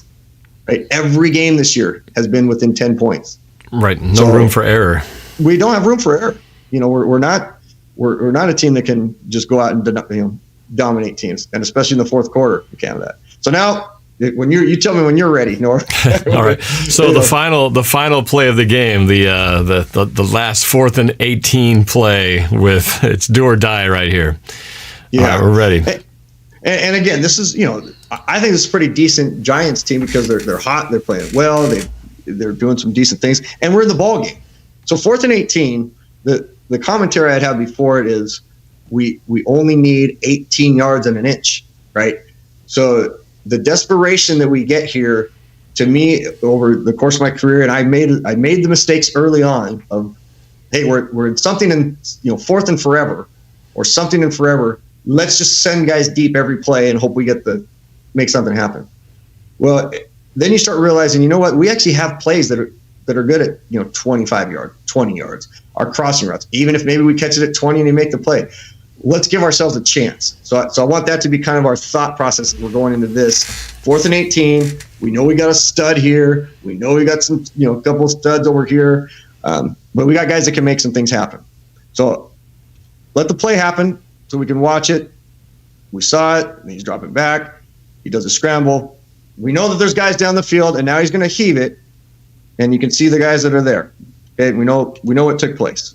So now let's do a quick little breakdown of this. Okay, first part is, as we're coming up, and I actually like that we have it spread out, and I love it when he's the lone guy down here. But why I love it here is he's going to draw 2. Of course, he's going to draw 2, right? They're gonna play. We call it star. Sometimes they call bracket. I always called it the star coverage, because it means he's the star. He's the superstar. So let's put a DB on him here, and put a DB on him here, and we're going to make sure he doesn't get the ball. But boy, oh boy, does that open up some things over on this side. And we know they're going to drop back deep. They're going to let these guys run to 18 yards. It's a matter of, can we get open? So as we start to run it, I love the kick slide. Remember our fourth string tackle? I mean, this is the guy that he knows that he's in. Hey, I'm going to be on film. I got one shot at this. Kick slide, kick slide, kick slide, kick slide. Awesome. Now, this is the part that I get frustrated with Russ all the time, that I know he's been able to get away with it. But part of it is because just the play earlier, what happened, Norb? What happened the play before this to Russ? On the play before this one, on the third down, he dropped back, and a guy came on a stunt, and he got sacked. Yeah, he got sacked. So now he's thinking you get gun shy, and even at his strength and as much money as he pours into his body and nutrition and everything else, you know, you get hit a bunch of times by these dudes on the other side. I wouldn't want to step into the pocket either if I thought that someone's going to crush me. So he feels the pocket presence, but we actually have a pretty decent pocket going here. I mean, if he really wants to, I mean, we have a really good pocket. Look at the V. Boom, boom. And he's taking a deep drop because of the 4th and 18. So he's taking a deeper drop than normal. So he has a good pocket that he could have stepped up into and probably done his thing. Instead, he's going to do the scramble mode. And we always said, and it's proven, by the time a quarterback takes a 5-step drop, your receivers can be at 20 to 25 yards down the field. So they're already in first down range, and there's all this field to play with. And this is a receiver he's running a little different route because he's getting jammed. So he was the only guy getting jammed. The other 3 guys are well down the field, and Metcalf we know is going to get there. But now that he scrambles, we're going to stop it here. The yard line was the 46-yard line. We have 18 yards to go. There's 6 yards. There's 11 yards. There's 16 yards. So now our 4th and 18 becomes a 36-yard, 34-yard pass once he steps up, right? So now it's a 34-yard pass just to the first down marker. Now, of course, when he drops back regularly, you know, you're always going to add 7 or 8 yards to the pass. But I'd rather it be a 20 to 25-yard pass because he scrambled, stepped up in here, and he knows where the line of scrimmage is, and now he's running and he tries to make a play. He just doubled his distance with the pirouette. He did the double reverse. Yeah, he did the pirouette move, which everybody's calling it. Again, I'm only a fan of it at certain times, not in this situation though. Now watching this, Bill, you're saying he has a pocket, but those 2 guys on the outside, they were coming in and collapsing pretty hard, right? He'd have to step up real fast right here. Yes, and you're bringing up a great point. In the shotgun, I mean, other than Mahomes in the Super Bowl last year, just watch his footwork, and everybody out there, just count to yourselves how many steps you think Russ takes during this drop back. 9. Okay, he basically took 7 hard ones, and then he gathered himself and then stepped back again. Very similar to what Mahomes did last year. That play he made was a 7-step that everybody called a 9-step, but really it was 7 plus a little bit of a shuffle. So he gets the ball. You're just never going to take a 7-step drop out of shotgun. But he knows that these guys have to get to 18 yards. He's going to buy him a little bit of time. So to go back to what you're saying, it puts him in this tweener land of, these guys, the job of the tackle is to push these guys up the field, create the pocket that you step back into. But because Russ goes 1, 2, sorry about the clicking, 3, 4, 5, 6, 7, right? Now he's in a space that he's usually not in. Usually the pocket would be okay, except now he's deep. He's more afield past the pocket. So the pocket is actually hurting him here because basically the edge of the pocket is coming down on him, even if they blocked it right. Yeah, because think of it like your wallet that's barely hanging out of your front pocket, right? When you have the pocket, you want that wallet secured in the pocket. Well, he's barely hanging on when he starts to first step up here, and then he realized right now, and now the wallet just fell out of the pocket. Okay, now, love the second effort, right? He's coming out, he's going to protect, he's protecting. Our guy here, he's put himself in position. Now, let's move to the next phase of the play, which is the actual throw. We have guys that are all over the field down there. He's bought them plenty of time to run their routes. He has scrambled to this side. So that tells you that at least one player for sure, the rules of scrambling are pretty uniform from a standpoint of quarterback scrambling towards one sideline or the other. Everybody's going to start moving that direction, except for one guy who just continues going deep. Well, so maybe that's Metcalf or maybe it's Locke, whoever it is. Somebody's going deep. Somebody else was running probably a route this way, turning. But they're spread out all over the field. And unfortunately, we can't see where they are. That's the bummer part. But they're out there. Again, even if it's 35 yards, because of the fact that he's bouncing, that tells me that everybody's not camped over here for a Hail Mary. The play was not 3 guys running over to the right side so we can throw a Hail Mary pass. And he's directing traffic. So the moment he starts pointing that direction, he's saying right there, I'm throwing. As soon as the safety reads that point, they immediately turn and run. I teach it to my guys. You see a quarterback bring his arm off the football and point, we're gonna take that chance that that's where he's going with it until he proves that he's not. And Russ is famous for throwing one of the best deep balls in the history of football. That teardrop he throws, it is golden. And it's why he completes so many passes that shouldn't be completed, where the DB is right on them. Going back to the completion against Curse in the NFC Championship game, right? The one that bounced on every part of his body before he caught it, that play? Yeah. No, in the NFC Championship. Oh, yeah, NFC Championship game. Yeah, to win that Super Bowl 49. Yeah, sorry, yeah. That ball should not have been caught, right? I mean, in terms of, it was not because of what Curse did, but because the DB was right on it. Right. But yeah, the NFC Championship game winner was the perfect play with and when you watch good Russ coverage. Throw, absolutely. When you watch Russ throw, and I for some reason I pick up on it every time, the trajectory of the football when it leaves the screen, most guys' trajectory when you're just watching a game on whatever channel you watch it on, you see the ball go like this. When Russ throws it, his body mechanics are darn near flawless because he knows how to shift his shoulders. He gets the front shoulder at the proper angle. His body twists the right way. He gets everything into it. And his arm motion goes forward, but it's like at the last second, he's able to put everything in his wrist and flick his elbow and get it at the proper angle upward, just the elbow upward, that the ball takes off up the screen. It goes literally upwards. Problem is here, everybody's facing towards the football, and you always tell your DBs, we're in a great position for a deep ball if we're coming up to the football. Boom. So even though they're backpedaling, for the most part, at the end of this play, coming forward. Even our receivers have to come forward, but they're not trained to come forward for football. They're trained to run deep for footballs. DBs are trained to come up for it. So that's the big component here is we now are in a position where we have to throw it deep, and instead of just throwing it to the first down marker, or as I was sharing with people earlier today, I would have loved to have seen him just find Lockett, right? Because DK was double covered, and wherever his Lockett is going right now, he's the one-on-one target. And the reason why and I think Lockett is the guy that he's pointing to, because he's trying to get Lockett into this area over here. Because you can tell these guys they've run from probably around this area and this area, somewhere short. They're all over in this direction as the ball's coming down. And now they're in Hail Mary range. And that's Lockett sprinting over here to be the catch, bounce out of the Hail Mary.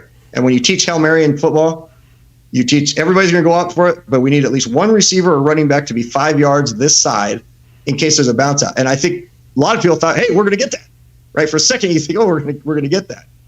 But let me show you from this angle what happens. Why does DK not get it when you're thinking, man, we have the best guy out there. He should be able to get the ball. 2 things we teach in football for receivers. A, catch the ball with the circle up mentality, meaning circle up with your hands, extend your arms to make the play. And number 2, so the circle up concept with those arms. Number 2 is catch the ball at its highest point. Meaning like you're rebounding a basketball, you wouldn't jump up and catch a basketball at your waist level. You would jump up and you put your arms as high as you can, catch it up high. So DK's in a good position. Hollister's in a good position, but I think we're thinking he's our best shot at it. DBs are taught, don't go after the catch. Try to just bat it downward. If you try to catch it, you're going to bounce it up in the air. So his job is to bat the ball down. He's in a great, look at the vertical. And now here's our timing of the vertical. This is the difference between guys that are trained to come forward to the football when they practice Hail Marys and deep stuff, and guys who aren't trained and mistime their jumps. And that's why you see wide receivers mistime one-on-one short balls all the time, because they're not trained, all the time to do that. So yes, Metcalf can make up for it because he's a beast, so he's still getting vertical. Yeah, Metcalf's got the highest, and Metcalf's head is above everybody else, so he's got the highest, appears in this shot to be the highest one in the screen. But here's a drill that I did every single day, constantly, to receivers in spring ball and in the fall, and guys would drop down the depth chart quickly for this, or they jump up the depth chart. A guy who's 6, what do we call Metcalf? 6'4"?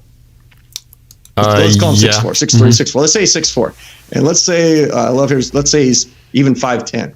Well, he just made himself, because he's take it to basketball. He's rebounding up. Both these guys are going to rebound the basketball, but this is the point guard, and this is the power forward. But the point guard right now, because of how well he's jumping, he's going to go after this rebound. Metcalf as the power forward, where are his hands?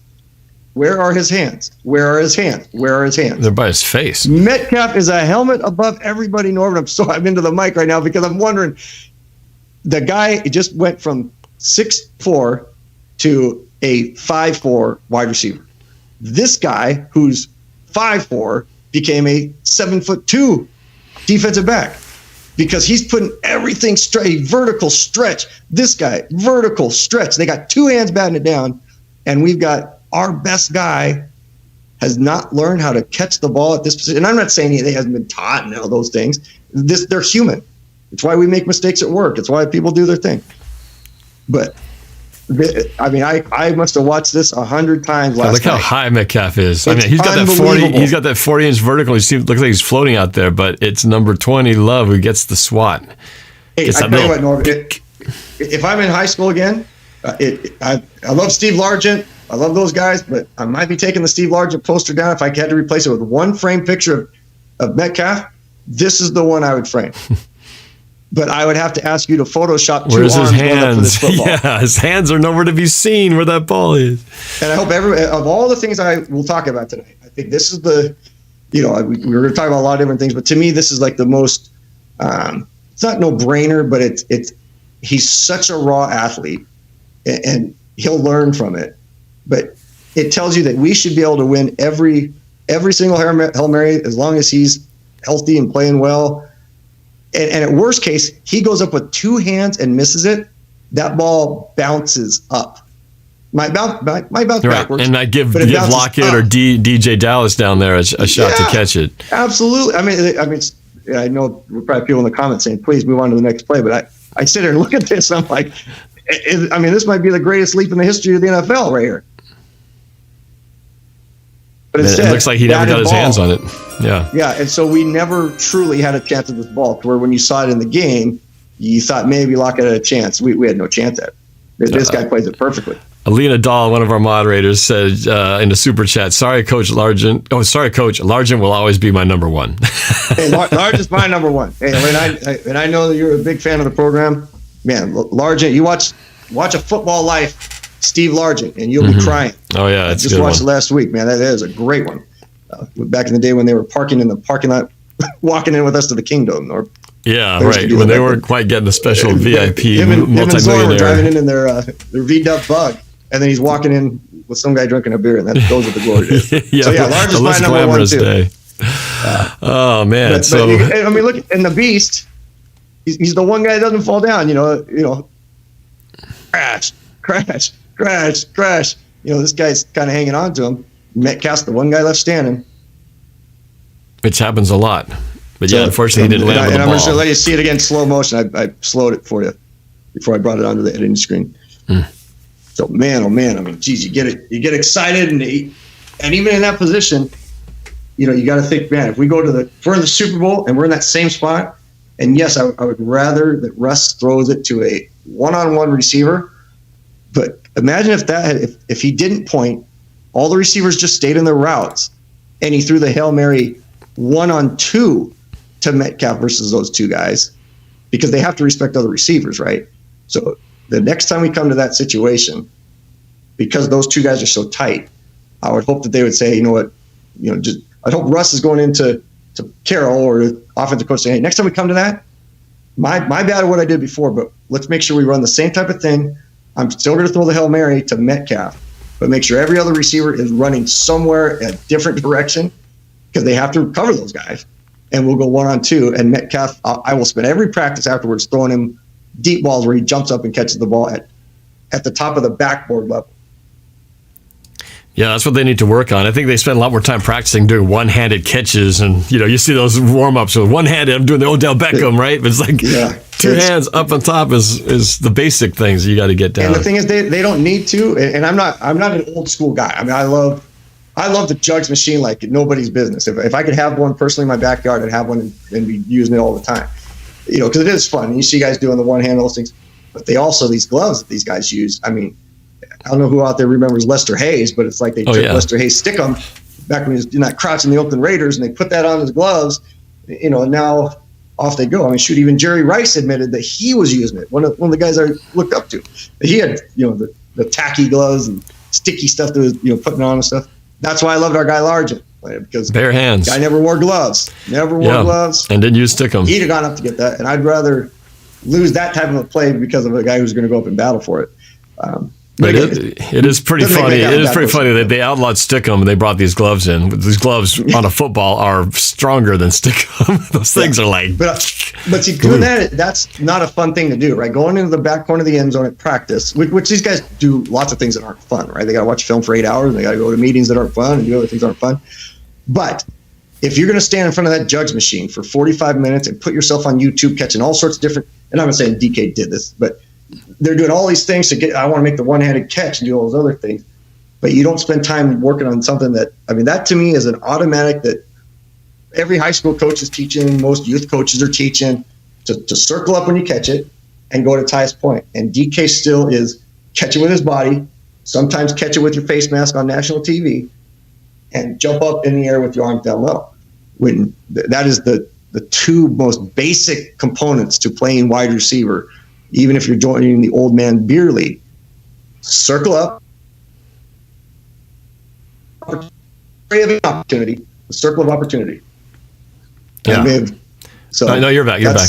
And I hate to bring it up, but circle of opportunity. If Ricardo Lockett circles up in Super Bowl 49, that's a whole different result too. But we won't go. We won't go there. Maybe one day we'll break that play down just to torture ourselves. But not till the season's over. For people watching, you'll be amazed how many times an NFL player will drop or watch your favorite college team.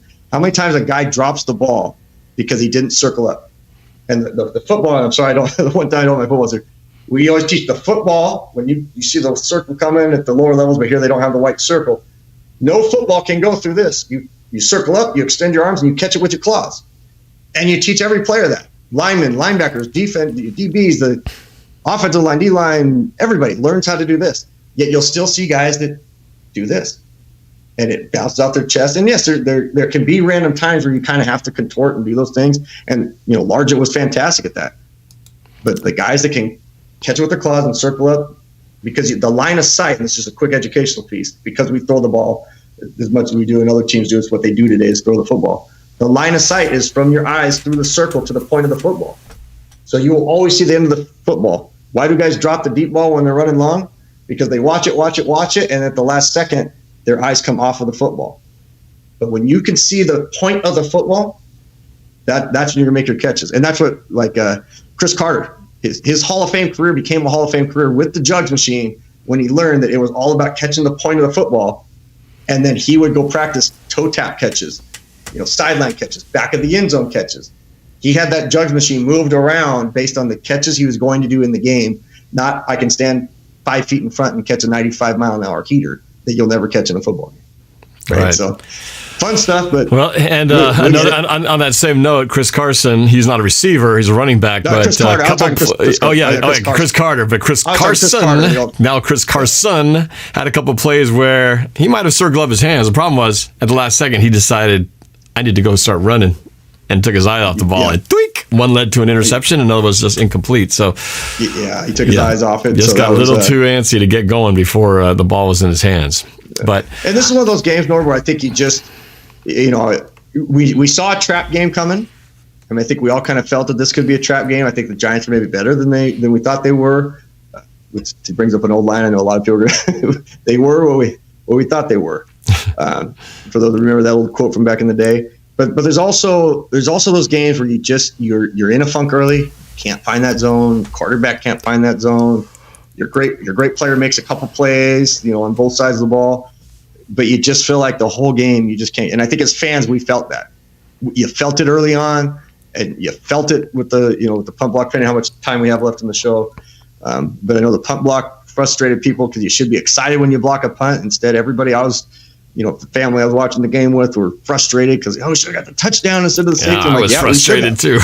Yeah, we should have. And it was the difference. It was the difference in the game. We lost by 5, and if we had recovered it in the end zone for a touchdown, we would have had it would have been a tie ball game instead of a loss by 5. But yeah, and that's the the frustrating that's the frustrating piece of it. And if you wanted to, depending on where we are at time, it's the last play. Yeah, let's keep going, right? What's the chat say? The chat had enough, or shall we go one more play here? Yeah, we're gonna keep going. We can roll through this real it's quick. Our show. I love special teams. Yeah, I love special teams. Oh, you know what's so funny last night? When we were doing this game, my dad, I think he called, 3 plays the moment before they happened. He called an interception. My dad called an interception. Boom, it was an interception. Then he goes, "Oh, we're going to block it."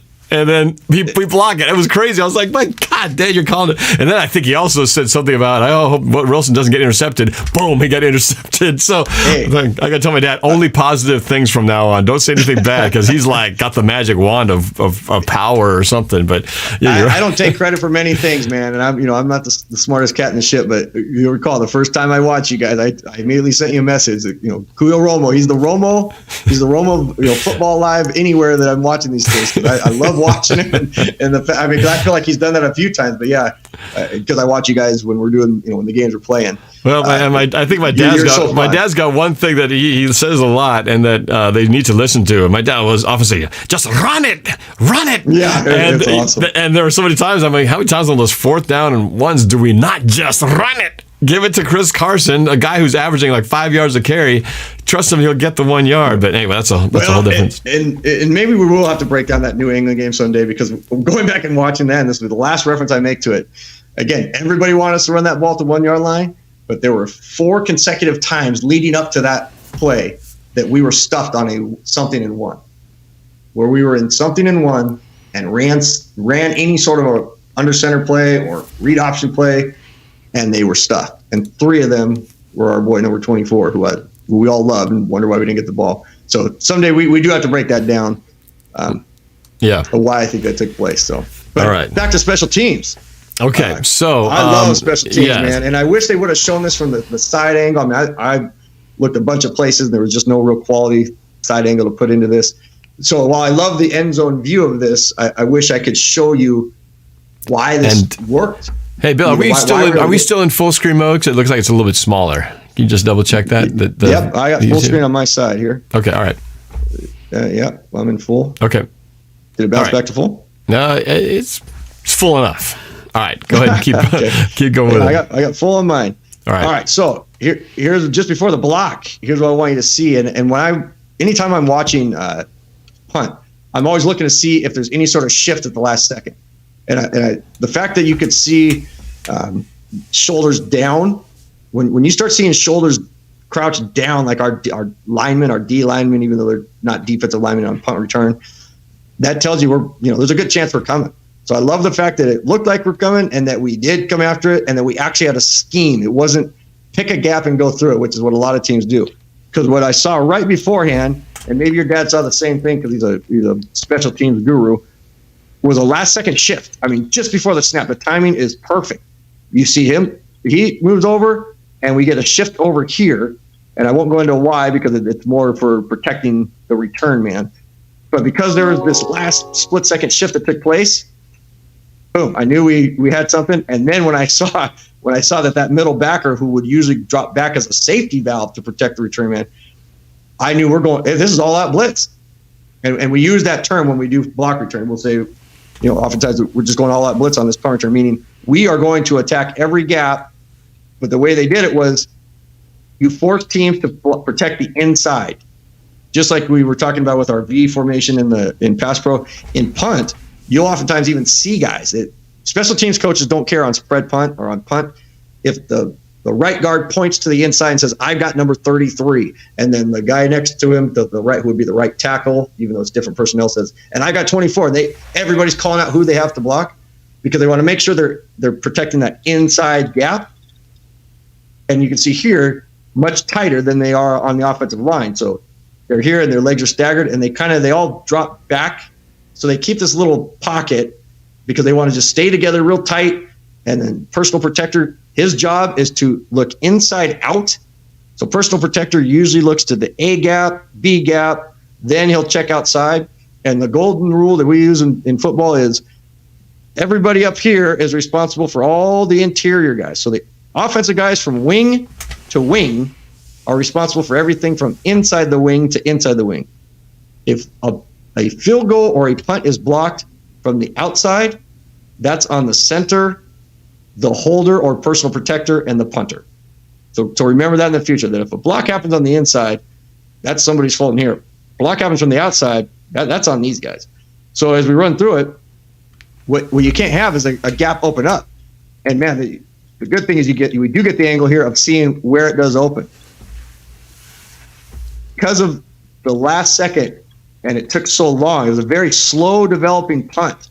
And usually when you get here, you get a quick punt, which is why I was really stunned that they didn't go with just a quick step and kick it as fast as you can, because we get this type of a block here where as he comes through, you can see that this guard stepped down, but the right tackle, for whatever reason, in their scheme, actually stepped out, which opened up. This is the first linebacker. So he's the linebacker that shifted over. He comes through here. And you would think that he would be the guy that would get the block, but personal protector does his job. There's one more guy unaccounted for. But just like when we got sacked, our center is here, but our guard had to go out and our right tackle has to go out. Personal protector, he's blocking here. It's the linebacker who just took the very delayed shift, or took the shift right before the snap, who's able to wrap all the way around, even though he started running right before the play, which is why I wanted the side view, because you'd see that he timed the snap. He could sense through watching film exactly when that center is going to snap it, based on maybe when he put his helmet down, the way he turned the ball at the last second before he snaps. Something was the cue that sent him on his way. And that's how he gets through there. I mean, rare is the time that you see a guy from back here loop all the way around and get that block. And what's even better about it, before we get to the part that it was kind of the bummer, like there's really nothing bad about this play, so it's kind of ending on a positive. The way he took it off his foot. You always teach players to aim for 2 yards in front of where the punter's going to take his last step. That step is right about 1 yard line, and he's taken off at the 3. I mean, it's perfect, right? His foot is at the 1. He took off about the 4 yard line. So his hands can be aiming 2 yards in front. And he does basically the circle, what we call the circle of opportunity, right? He's doing the same thing with his hands. The only difference is he's kind of usually across your hands. So kind of like you see with the new gloves that people wear where they cross their hands together, and now the gloves make the Seahawk. Yep. They cross their hands, and you're basically just trying to take it off that guy's foot. Man, oh man, I mean, it is perfect. And you do it for safety reasons. He takes it off his foot, and punter never touched him. Let's put my captain's helmet. And then this part. And then here we go. Oh, God. 5 points off the board right there. 3-0. There's no Giants. Then, no Giants in the area. We got 1, 2. So just to remind you, here's what you Seahawks. see. Right? So you get the block. One guy doesn't get it. And I can't blame the first part. Like you hope he gets it, but he doesn't expect it. It's coming right to him. You hope he's going to turn sideways into usually we kind of call it the cradle fetal position, where you curl up and you bring your knees together and you just try to wrap yourself. But it was so quick, you can't expect the first guy to get the ball. The problem is here. Teams teach drills, two drills that are very similar. One that you see quite often, which is ball hits, punters punting, and everybody on the team practices for conditioning, getting in 10 lines, you run down, and the job is keep the ball from going in the end zone.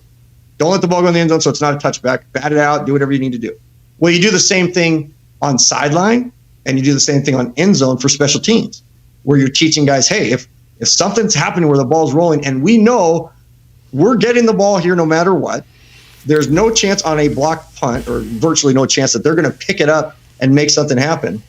So bat the ball into a position that gives us the best opportunity versus just thinking I've got a touchdown. Again, guys have to think quick, But Norb, this is why they get paid the money they do, and we get paid the money we do, right? Get in there, make the block. Now, quick instinct. If I dive, I know I'm gonna slide out of bounds with this football. I'm gonna be, my body's gonna be on the line. Something's gonna be there. I need to bat the football back into the field. Even if it gets batted out to the 3-yard line, at least it's first and goal to 3, right? Instead, and again, I'm nitpicking. I'm nitpicking points when everybody's been complaining about us leaving points, not leaving points out there and not taking points and all this other stuff. Oh no, I think this was a huge play. I want this not being a touchdown was a huge deal to not get this. It's a massive play when you think in terms of our aspirations. If our goals are to make the playoffs, if our goals are to win the division, okay, you tolerate this thing. If your goal is to win the Super Bowl, you have to catch the ball at its highest point on a Hail Mary. You have to bat the ball back on this type of a play. What you can't have is this, where again, yes, you're excited. Yes, if there were 72,000 or 67,000 people in there, we'd all be going nuts because of the block. It's one of the most exciting plays in football next to the onside kick that gets recovered. And of course, you hope that you're going to get the ball and score. But again, you're teaching guys this. So it's not like this guy's never heard bat the ball back into the field. He's a special teams guy, right? He's not the superstar that's getting glory and getting the ball and getting all these other things. So he should be more focused on those type of plays that take place. So that we can play out there. We should be batting that ball out there, and we should be excited about what took place. So again, when you don't get that, it's just a bummer because of the outcome. At the time, you don't know what the outcome is, so you think 5 points. The problem is we're going to go into halftime with a 5-0 or a low scoring game, so we're already not feeling that great. So even if we win, and actually it was DJ Squabo who brought it up, that the concern of winning a game where you feel like it's a loss. That's where I thought the game was going. We're going to win this game, but it's going to feel more like a loss than a win. And then when we fell behind, it was like, we're probably going to lose this game. And then we had a chance to come back, and I still felt, like I said, this does not feel like the type of game we're going to come back and take.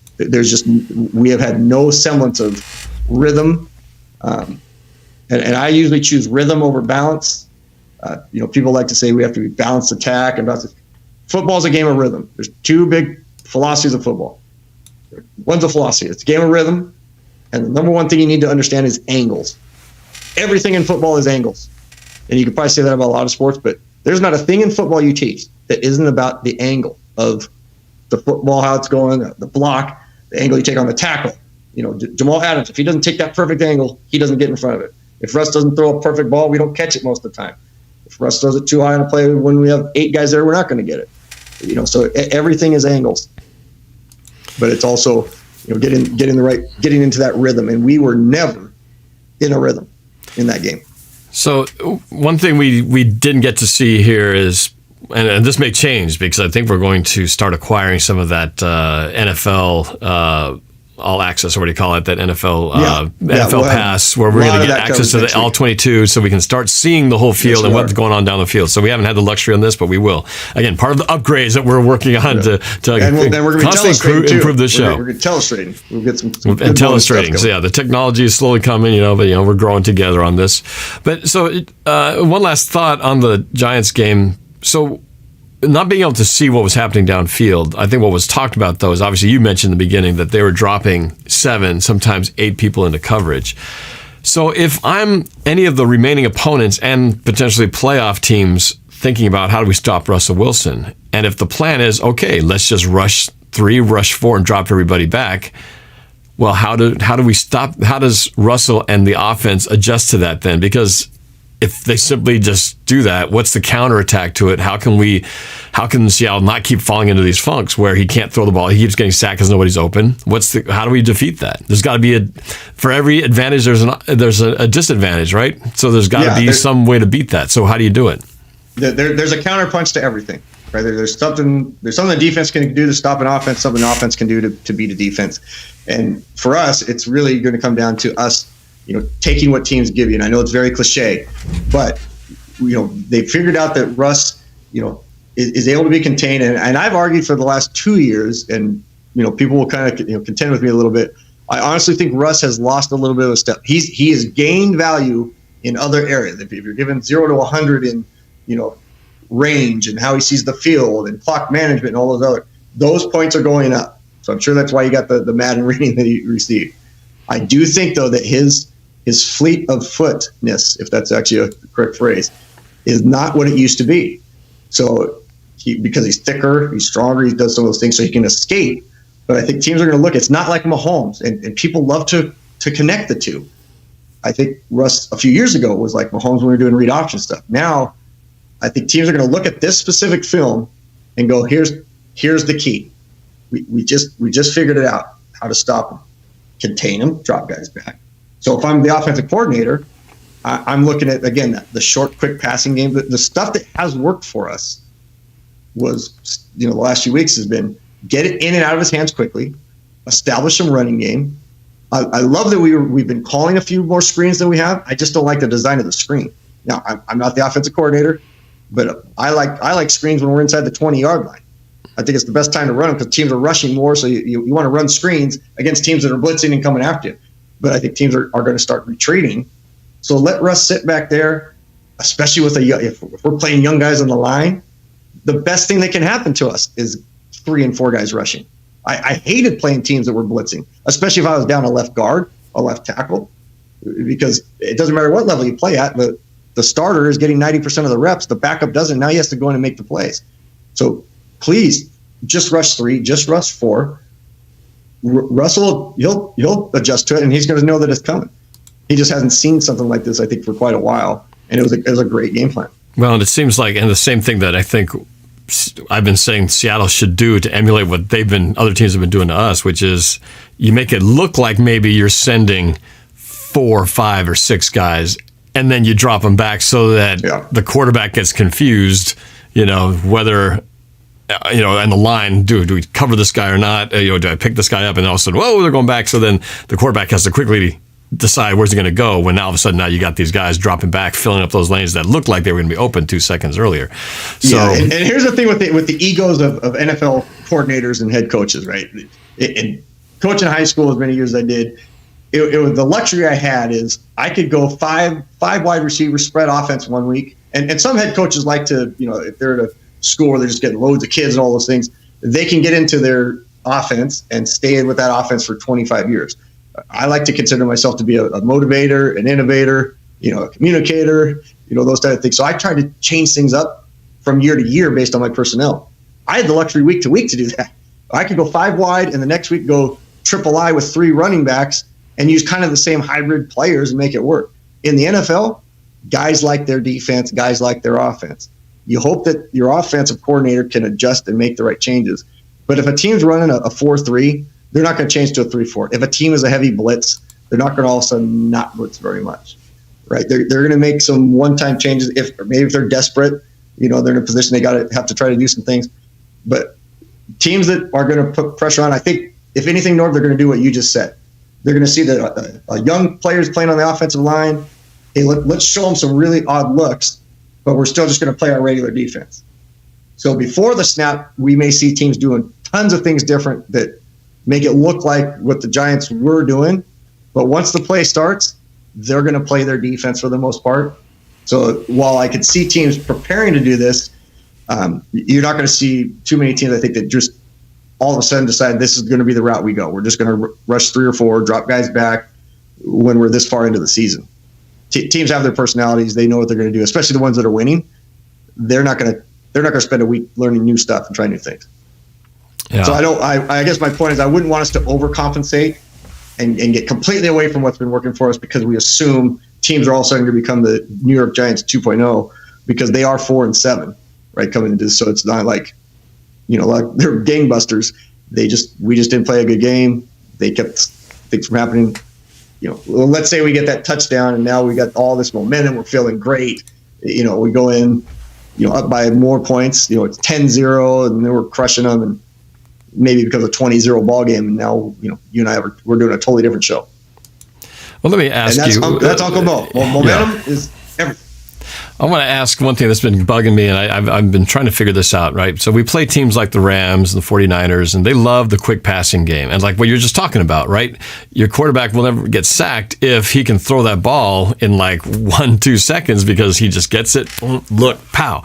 And when the Rams are playing well, it seems like that's what they do, right? It's just that Goff is not like this 50-yard bomb guy. He's more like a throw for 5 or 7 and then run after the catch. He's a game manager, as they say, right? Yeah. You hear about quarterbacks being game managers. But it works. And if Seattle's struggling, why? I just question, why don't we do some of that? Why don't we do some of that quick stuff that, across the middle? I can see Tyler Lockett. There's no reason DK Metcalf can't do it. I wonder, is there possibly really an issue where, based on Russ's height, is there a reason that maybe he doesn't like to throw in that middle of the field because he can't see what's going on down there? Is that possibly a real thing, or am I just thinking that it's really not a real thing? It's not as real. I mean, there are definitely issues when you're a shorter quarterback. So don't get me wrong. When you're shorter, it makes it difficult. But as you saw when we showed that end zone view of the offensive line and the protection of it, they're looking at lanes as it goes down deeper down the field. They're trusting receivers are going to be in spots, but most of those short passing game situations, they drop back and they look through a lane and they throw it through that lane, and that's how they complete it. What I would see and what I wish we would do, and it's been a while since we've done it, and I've argued every show I've done with you that we need to find our consistency on offense where Russ is throwing few times and high percentage. That 18 for 22 game for 197 yards, 2 touchdowns, no interceptions. When he has those games, it is. I mean, I'm sure if we went back to the stats from his beginning of his career, those are the games that we are winning and doing well. It's the games where we have no identity on offense, where we go under center, we go shotgun 3-step, we go bootleg, we go sprint out, we go to the screens, and there's no real rhythm or consistency. Versus you look at the Rams or somebody else, you go, you know what? They're a quick hit passing team. You look at another team, they're a strong, heavy run team. I honestly couldn't say what our offensive identity is, because you wouldn't say we're a passing team per se, because we don't throw it 30 to 35 times. Though you would think really so after watching yesterday. You think we were, because yesterday we threw the ball over 50 times, or close to 50 times, and we only got 12 points out of it. That's what's crazy about it. That's how unproductive it was. For that. That's what I mean. When we get in a position where Russ is throwing a lot of those deeper balls and not throwing. When he's 18 for 22 for 197 yards, and I'm just saying that because that was a recent game. When he's in that type of percentage mode, that means most of his passes are in that 1 yard to 15 yard range. That means you're getting a lot of crossing routes, the rub plays, the running backs out of the backfield, all those, and then taking a shot every once in a while. With the receivers we have, Metcalf being so strong, Lockett being so quick, great complementary set of receivers, backs that can, for the most part, catch out of the backfield, run the complementary run, and be that kind of 3 yards in a cloud of dust, even with the passing game. That is when we're at our best. But I feel like we just get out of sorts because we want to crush teams so badly and just have that game. And I know that feeling of when you're playing a team and you just feel like you should be crushing them. So you start thinking, well, let's just get some quick plays so I can look up at the scoreboard and see it's 21-0, because that's what it should be. Right. But I find myself doing that in Madden. I find myself, when I feel like, oh, no, I'm down to touchdown, I just start looking at that vertical routes all the time, and you start throwing his first down, second and 10, throw it again, third and 10. All of a sudden, man, I got nothing out of that. It's like, I need to go back to the run plays. I need to go back to the stuff that I know works, but I'm getting impatient with the situation and just have to stop freaking out and just settle in with it. You get impatient, and we all do it as play callers. I mean, it happens. I've heard guys talk about it, many, many times at the NFL level, that even they get impatient to where, a couple of years ago in a Super Bowl, there was a coordinator that was talking about how he actually ran the same play in the fourth quarter 4 consecutive times. I mean, in the NFL, to run the same play 4 consecutive times, but they threw it to 4 different players because they kept getting different looks, and they completed all 4 plays in the Super Bowl. That's the type of patience we need to have in this type of game, and especially when we come off these games where Russ struggles a little bit, and people fail to remember that you can either try to throw it 60 yards in the air and get the other 39 yards, or throw it 1 yard and let your receiver run 99 yards, and there's a better chance you're going to get that one than the other one. But you get impatient and you think throwing the deep ball is the best way back in the game versus hey, get it to our best guys a couple times and let's work our way down the field. And again, we weren't in a desperate situation, but we were throwing desperate plays out there. And that's the frustrating thing to do. And again, if I was undefeated my whole career, I probably wouldn't be on the show. I'd be coaching in the NFL team. But when you after a couple of decades, you're able to watch and see things that you understand it. So that's why I don't get too high, I don't get too down. That's why I watch you, because it's fun to watch you and your dad just go crazy, all those things. But there are those times where I look and go, man, is it me? Is it what until I go back and watch it again and go, man, it's there's definitely things that I just question why they think. I would love to be able to ask the question just as a coach myself. What was the mindset thinking as a scheme plan? Play by play, yeah, it's difficult because you only have so many, 8 to 10 seconds to decide on a play sheet that has so many plays on it, right? But overall, what is your game plan going in? Right. Well, it's interesting. I'm perusing the chat as it's flying by. I think for the most part, what I'm saying is Seahawks are going to be 9-7. They're not going to, one and done in the playoffs. If they make the playoffs, Pete Carroll's too old. They need to get rid of him. Schottenheimer's no good. Get rid of him. Play calling's terrible. Sierra's making Russell Wilson terrible. I mean, when it's bad, it's amazing how everybody just turns and suddenly everyone's just needs to go. Everything's bad. Sky is falling. So a question I ask of you, Bill, with how many games we have left? 4 games to go against the Jets next week. And I'm not even going to say it's an easy win because we don't have easy wins in this with this football team. We got the Jets next week. The Washington football team would just beat the undefeated Steelers. When we come back to face the Rams at home, and then we're on the road to face the Niners, who, by the way, are currently, as I'm speaking right now, losing to the Bills 27-17. So I guess that's a good thing. Do you think Seattle will be able to, from what you've seen of 12 games of this team so far, do you think Seattle's going to be able to get things cleaned up and be able to, A, finish with a record good enough to at least make it in the playoffs, and division aside and all that, but once they get to the playoffs, can they be good enough to beat the teams of the upper echelon of the NFC, the Saints, the Packers, the Buccaneers, the Rams, and possibly even facing the Cardinals or even the Giants again? Do you think we have what it takes from personnel standpoint as well as this coaching makeup? You can make it. It's a big question to ask.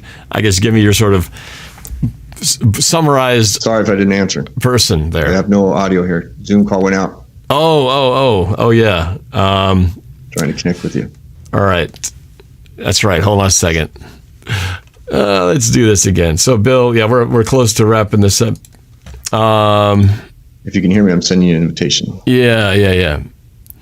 But you guys keep the questions coming in the conversations in the chat while we get this last bit here finishing up. Yeah, we lost our audio connection, so Bill can't hear me. I wish I knew sign language so I can communicate with him. Let's see. The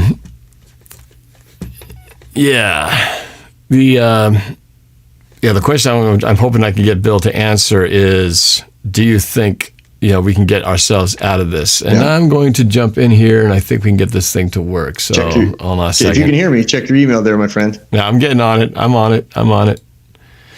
All right, we're getting this to work. See, these are the technical things that we have to work through from time to time. While I'm waiting to connect so we can answer that last question, I just wanted to remind everybody that, let's see, where's my join? Here we go.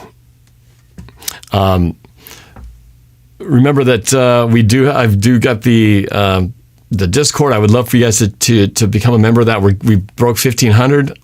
At 2,000, I'm going to do a ball giveaway for everybody. So, I'm for everybody in the Discord. Once you hit 2,000, we're getting close to that. So definitely check that out. And then, Bill, are you there? Yeah. Okay. All right. Appreciate you. Okay. And then I think, me there. Yeah. No problem.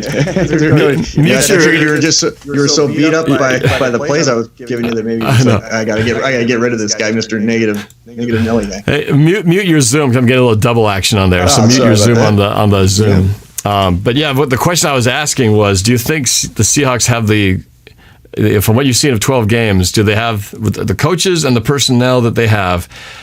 Can they fix this and basically kind of get back to what they were, or I guess whatever they need to be, so that they're not what they are right now. Do you think the Seahawks can pull this out with your honest sort of gut feel as to, we don't know what's going to happen, but what's your gut telling you? Well, do you remember where we were about 3 weeks ago when everybody was ready to jump off the bridge out here and fire Ken Norton? And pretty much every time we lose, everybody gets back on that bridge. Every time we lose, I mean, holy cow. I mean, people just go crazy, right? Of course we're going to pull ourselves out of it because we have the players that we have. I mean, that's the beauty of Seattle sports over the years has been that we have always had the right guys, the right mentality. You can go back to many, many decades of different teams, the players and leaders and all those things. And so to have the guy we have running the ship on offense, to have the couple of guys we have on defense, to have the leader we have as in the head coach, to know that our general manager is going to go down there and get the team going. I mean, we don't have bunks, right? We don't have long losing streaks. I mean, what's been our longest losing streak under Pete Carroll? Knock on wood, right? We always get things right, and we are always a strong finishing team. So to me, this is a chalk it up to send it out, throw it away, learn the couple things we need to learn from it. We're going to come back and battle and, try to get that number one seed and do all the things we need to do. And like we just saw, with Pittsburgh and some other teams over the past couple of weeks, it is the National Football League where it is any given Sunday.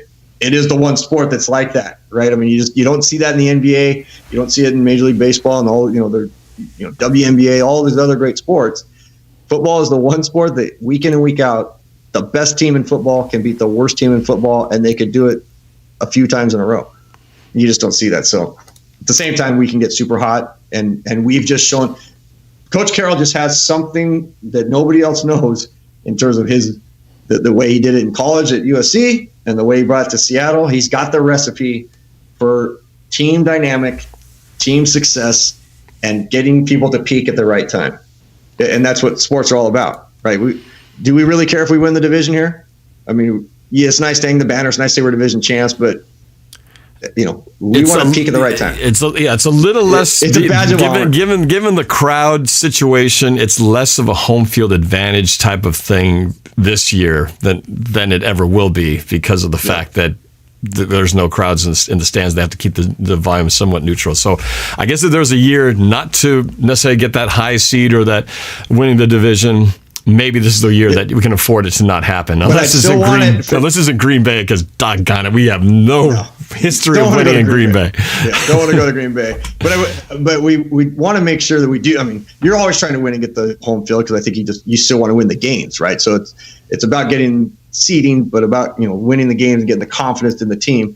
But I would still rather us not be traveling and have younger players or inexperienced players or fourth string right tackles that are sitting on a plane ride thinking about their play, are sitting in a hotel all night thinking about their play. They're going to do that at home because NFL teams, even on home games, go stay at a hotel overnight and do those things. But I'd still rather there be that kind of comfort zone of being in our own area in the playoffs, than having to travel twice. And there's just so many extra things that we just don't want to. Regardless of what has happened over the last few years with low seeds getting to the Super Bowl and winning the Super Bowl, I don't think we're that type of team this year. Other years maybe. This year, I don't think we're a 5 or 6 seed that could go, or 7 seed, and some of the extras that they're doing this year.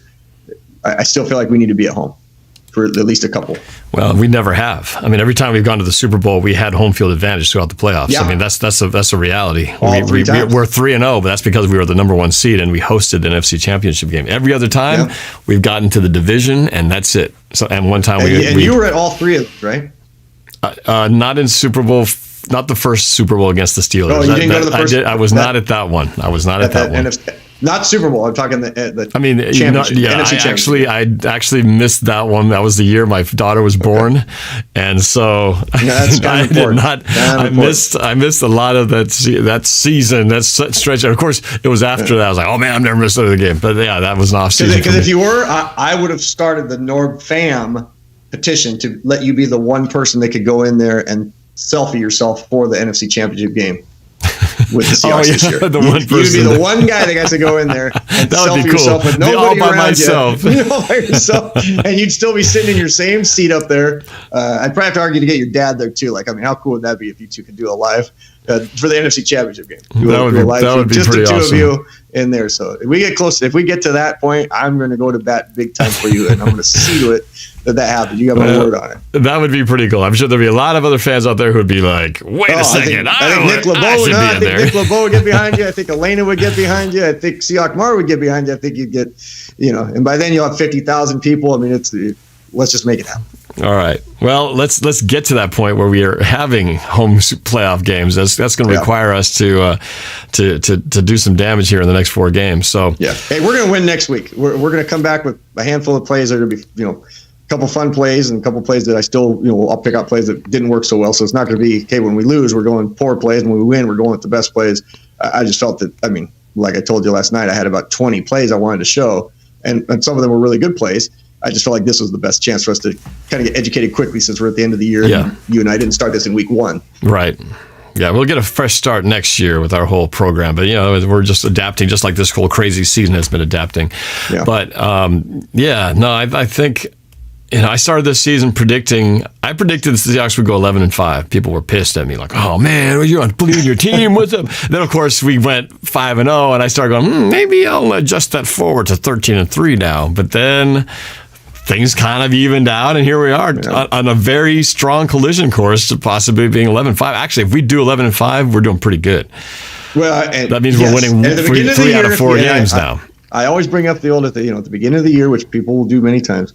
If you said we were going to be 11-5, and I know it depends on what seed we were going to be, but would you take 11-5? I will tell you every year I'll probably take 11-5. That's pretty good. Probably a pretty good shot at having that we're probably winning the division or within a game of winning the division. Well, it's coming down to the final week. What's exciting about it, exactly that, is that we have 2 games, one very winnable. I say that cautiously, but I feel like we were saying this last week, right? Coming off of this loss, I think Seattle's going to be they're going to be pissed. They're going to be fired up. They're going to, and the Jets get to be the recipients of that frustration. Well, they controlled their own destiny, and then they just handed it right back, right? So exactly. That's how you see things. And they do see that. Level. With the Rams winning. So now, but if we win this one, and if we can beat the Washington football team, who we just beat the Steelers, so much for easy teams, but we beat those 2, then it sets up a showdown with the Rams. And while that's not the finale showdown, but that head-to-head will define everything. If we can win that one, that puts us in the driver's seat. Fun? That's kind of what you want it to be. Yes, we'd love to be 13-3 and everybody else is 9-7 or something, but there's something fun at the same time when you get to the end of the year and there's beyond the playoffs. You're going to make the playoffs, but to have one of those games. Well, that's what makes rivalries. When you win it, right? But that's what makes it great. That's what a rivalry is all about. When you have seasons on the line, divisions on the line, and you're going against your division opponent, and you have to beat them head to head, and the best team wins and takes it. It's like last year against the 49ers. Even though we lost, what a great game. That whole Marsh on Lynch return. It was an awesome game. It was a terrible ending, but it was a fantastic game, and I was loving it. I was back and forth. We were down. We were up. We were down. We were down the 1 yard line. Stuff to talk about during the week. It's just when you already have the game. And again, don't get me wrong. If we're able to get the number 1 seed and everything's out of hand, we'll take that too. But I just love having a Sunday where there's something worth watching. When you're watching it and it's in hand and you're just hoping nobody gets hurt, you just want to get through it. That's not the type of fan I am. I love competition. I think it's hilarious though. I don't think the whole season have I seen in the chat anyone saying that we're going 9-7. I keep seeing 9-7 in this chat constantly because you see one bad game against a team that you feel like you should have beaten, and all of a sudden, our team sucks. We're terrible. We're not going to make the playoffs. We're 9-7. Because I'm not able to see the comments based on my setup tonight. How many Fire Ken Nortons have we had? Oh, they're in there. There's more Fire Schottenheimers in there, more than the Nortons. Fire Schottenheimer, but for a while. There's even put Geno Smith in there, thrown in once in a while. So you always get a few of those. The backup quarterback's always your best friend whenever your starter has a bad day. Anyway, so I think there's still people upset that we didn't start Matt Flynn. Russell rookie year too. So I don't think so. Not too many people go to that one. One thing I would say is that I'm trying to rationalize this, but why they're not using Chris Carson as a battering ram? Are they just afraid they're going to break him, so they're just trying to be careful with their toy? That's the only thing that I can figure. That's a great way to put it, man. That is a great way to put it. Like, hey, son, I just got you a new toy. but it needs to last for about 8 weeks. Yeah, exactly. So are you gonna play? Are you gonna take that toy out onto the cement and play with it, or are you gonna play with it in your room on the carpet and then put it up on the shelf after about 20 minutes? I'm probably gonna do that until I really need to go show it off to my buddies and show that I got the best toy on the block and all those things, but I don't need to do that yet. So while you can afford to, you don't want to say you can afford to lose a game, but you can afford to play some other players and do some other things. Yes, it'd be nice to use him, but man, I'd rather have him for that Rams game because he's going to run so hard, right? He's certainly not going to run a screen pass where he's supposed to fake a run half speed. And of course, every play, things can happen. But how about our boy Lockett, right? I mean, I thought he was maybe done for the season, and then he comes right back and they put him in the game. So there it's kind of like, Lockett, he's one of our best players. He gets hurt. Looked like it could have been something really serious. He's back in the game. So that tells me that whatever's going on with Carson was more or still is. There is more to it than they're letting on. That he's healthy enough to play, but they definitely have him on a tight number of plays, and they're holding to it. Like, hey, we get to this number of plays, that's it. It's not negotiable. Yeah. I feel like that impacts play calling too, right? That impacts play calling. Yeah, big time. You can see it because there's so many times where run it, I won't even try to do it, man. I won't even try to do it. But anyway, so hopefully, the ground game is key. I just think moving forward, we got to get that ground game going, whether they get both Carson and Hyde going or whatever. But, I think that's the one thing that can help neutralize all that stuff, all the exotic things that teams are going to do by dropping. But that's the thing. You drop 8, right? And then if they're playing this sort of, not risk putting all these guys up in the box, well, then the box is open to be exploited by the run game. So look at our 3 Super Bowl years, right? A running game that was top notch in the NFL. Sean Alexander. Regardless of what people thought of Sean Alexander being soft, it was still a very respected, top notch running game because we had Steve Hutchinson, and Walter Jones, and I mean we could plow guys. So anybody could have been back there. And then we get Marshawn, and it's, hey, we can have decent guys up front, but we got Marshawn. Like, we're going to beast it through there. So they had to respect the run. And then we had a solid enough passer in early years and, a great enough passer as he grew, and talking to Hasselbeck and then to Russell Wilson, that we can press and do the things there that you have to respect both. When you can just drop 8, that's saying you can't run against us. Yeah, man. When they have 3 up there and we have Carson going, that's why I'm saying, I don't think teams are going to all of a sudden go into this new New York Giants defense because they saw that it worked for them against us. They're probably not going to do that, but for certain situations. So we're really at this crossroads here. We're going to find out what our team is all about because, again, when we were 6-4 in 2014, following a Super Bowl win, everybody's writing us off. It looked like the team looked bad. We had lost bad to Kansas City, and then we went on this unbelievable closing streak to go 12-4 and get the first round bye and all that. And then I think of also the team in 2017. Remember in 2017 that we didn't make the playoffs? There was a point there before the home stretch where we were sitting pretty. I remember looking at the schedule going, we're set. Yep. All we got to do is win X, Y, Z this game. And then we just fell apart. We just lost a bunch of games. Part of it was because the kicker missed some kicks. Losing to Jacksonville. I remember that was ugly when we lost to the Redskins. I mean, it was just. And you notice I'm not talking about our kicker, and that's for deliberate reasons. So I'm just because not going to jinx him. Not going to jinx him. You're right. You're right. So I'm just going to leave it at that, man. Anyway, so we're going to find out. We're going to find out if this is the 2000. Well, that might be extreme because we might be something in between, like we've been the rest of the time. But are we the 2014 Seahawks or the 2017 Seahawks or something in between? Because they can be any of those. The counterpoint to what I said about our offense is that if we can find a little rhythm over the next few weeks, I think we are that dangerous team. Because if we do what I think we can do over the next few weeks, and now all of a sudden we're that quasi-hot team that's going to the playoffs, who wants to play the Seahawks? Because you know that Russell can do his thing. Carson's running hard, so you don't know what you're going to get. To where there's other teams where you may not want to play them because they've got Aaron Rodgers, but you know their personality, you know what they're going to do, you know how they're going to come at you. If we make it there and we do it the way I think we can, I think we're one of those teams that you don't want to face because you don't know how we're going to approach it, attack it, come after you. But we have to know how we're going to approach it, and that can be our Achilles heel.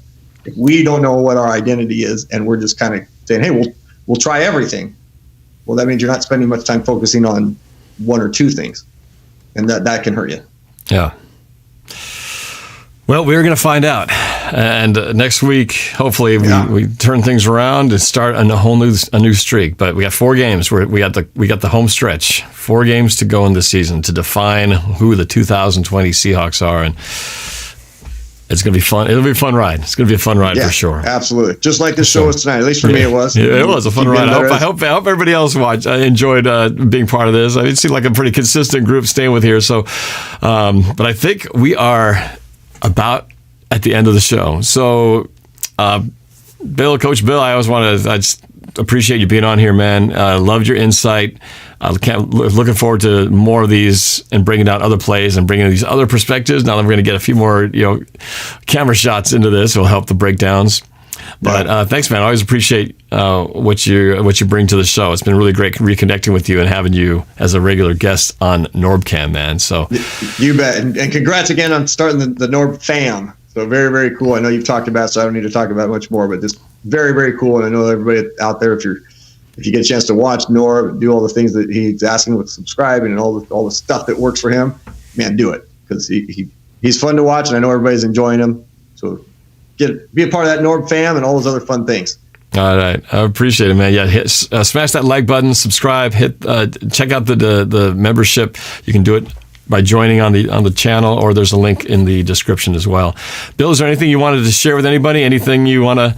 I know you got stuff cooking, so I don't know if you have anything to promote at this time, but feel free. You know what? I'm not gonna. I'm not Russ. I'm not the chef in the kitchen yet. I'm just at the store looking at the different items in the aisle right now. But we're working on some fun things. So stay tuned for 2021.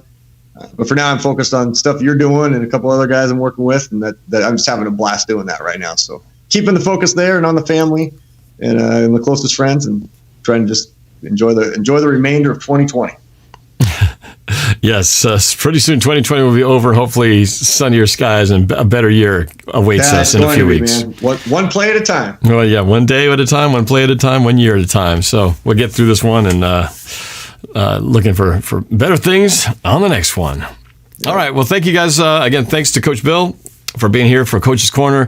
Thanks to all of you for being here. As for those of you who were in the chat, the super chat, and for all the comments you guys had here, and anybody who's just here to watch and soak all this in, I appreciate you guys for everything. So somebody asked me the question: am I going to wear my green Seahawks tuxedo next week? Well, I'd never mess with a win streak, but when a win streak comes to an end, well, maybe it's time to do something different to start a new win streak. So I may change it up next week and ditch the suit for a while. That thing is pretty flashy, man. I mean, I toned down my contrast when I first saw it. It's out there, man. It's pretty crazy. I love it. All right. Well, thanks, everybody. Have a good night, everybody. I'm seeing everybody now on the chat and the stuff. So, man, just thanks for following and being a part of the show and sticking with us through all this, man. I love it. Yeah, you bet. And everybody check out, I got more videos this week. I got my Madden simulation. Going to be taking on the Jets tomorrow, simulate that game. Got the round table on Wednesday.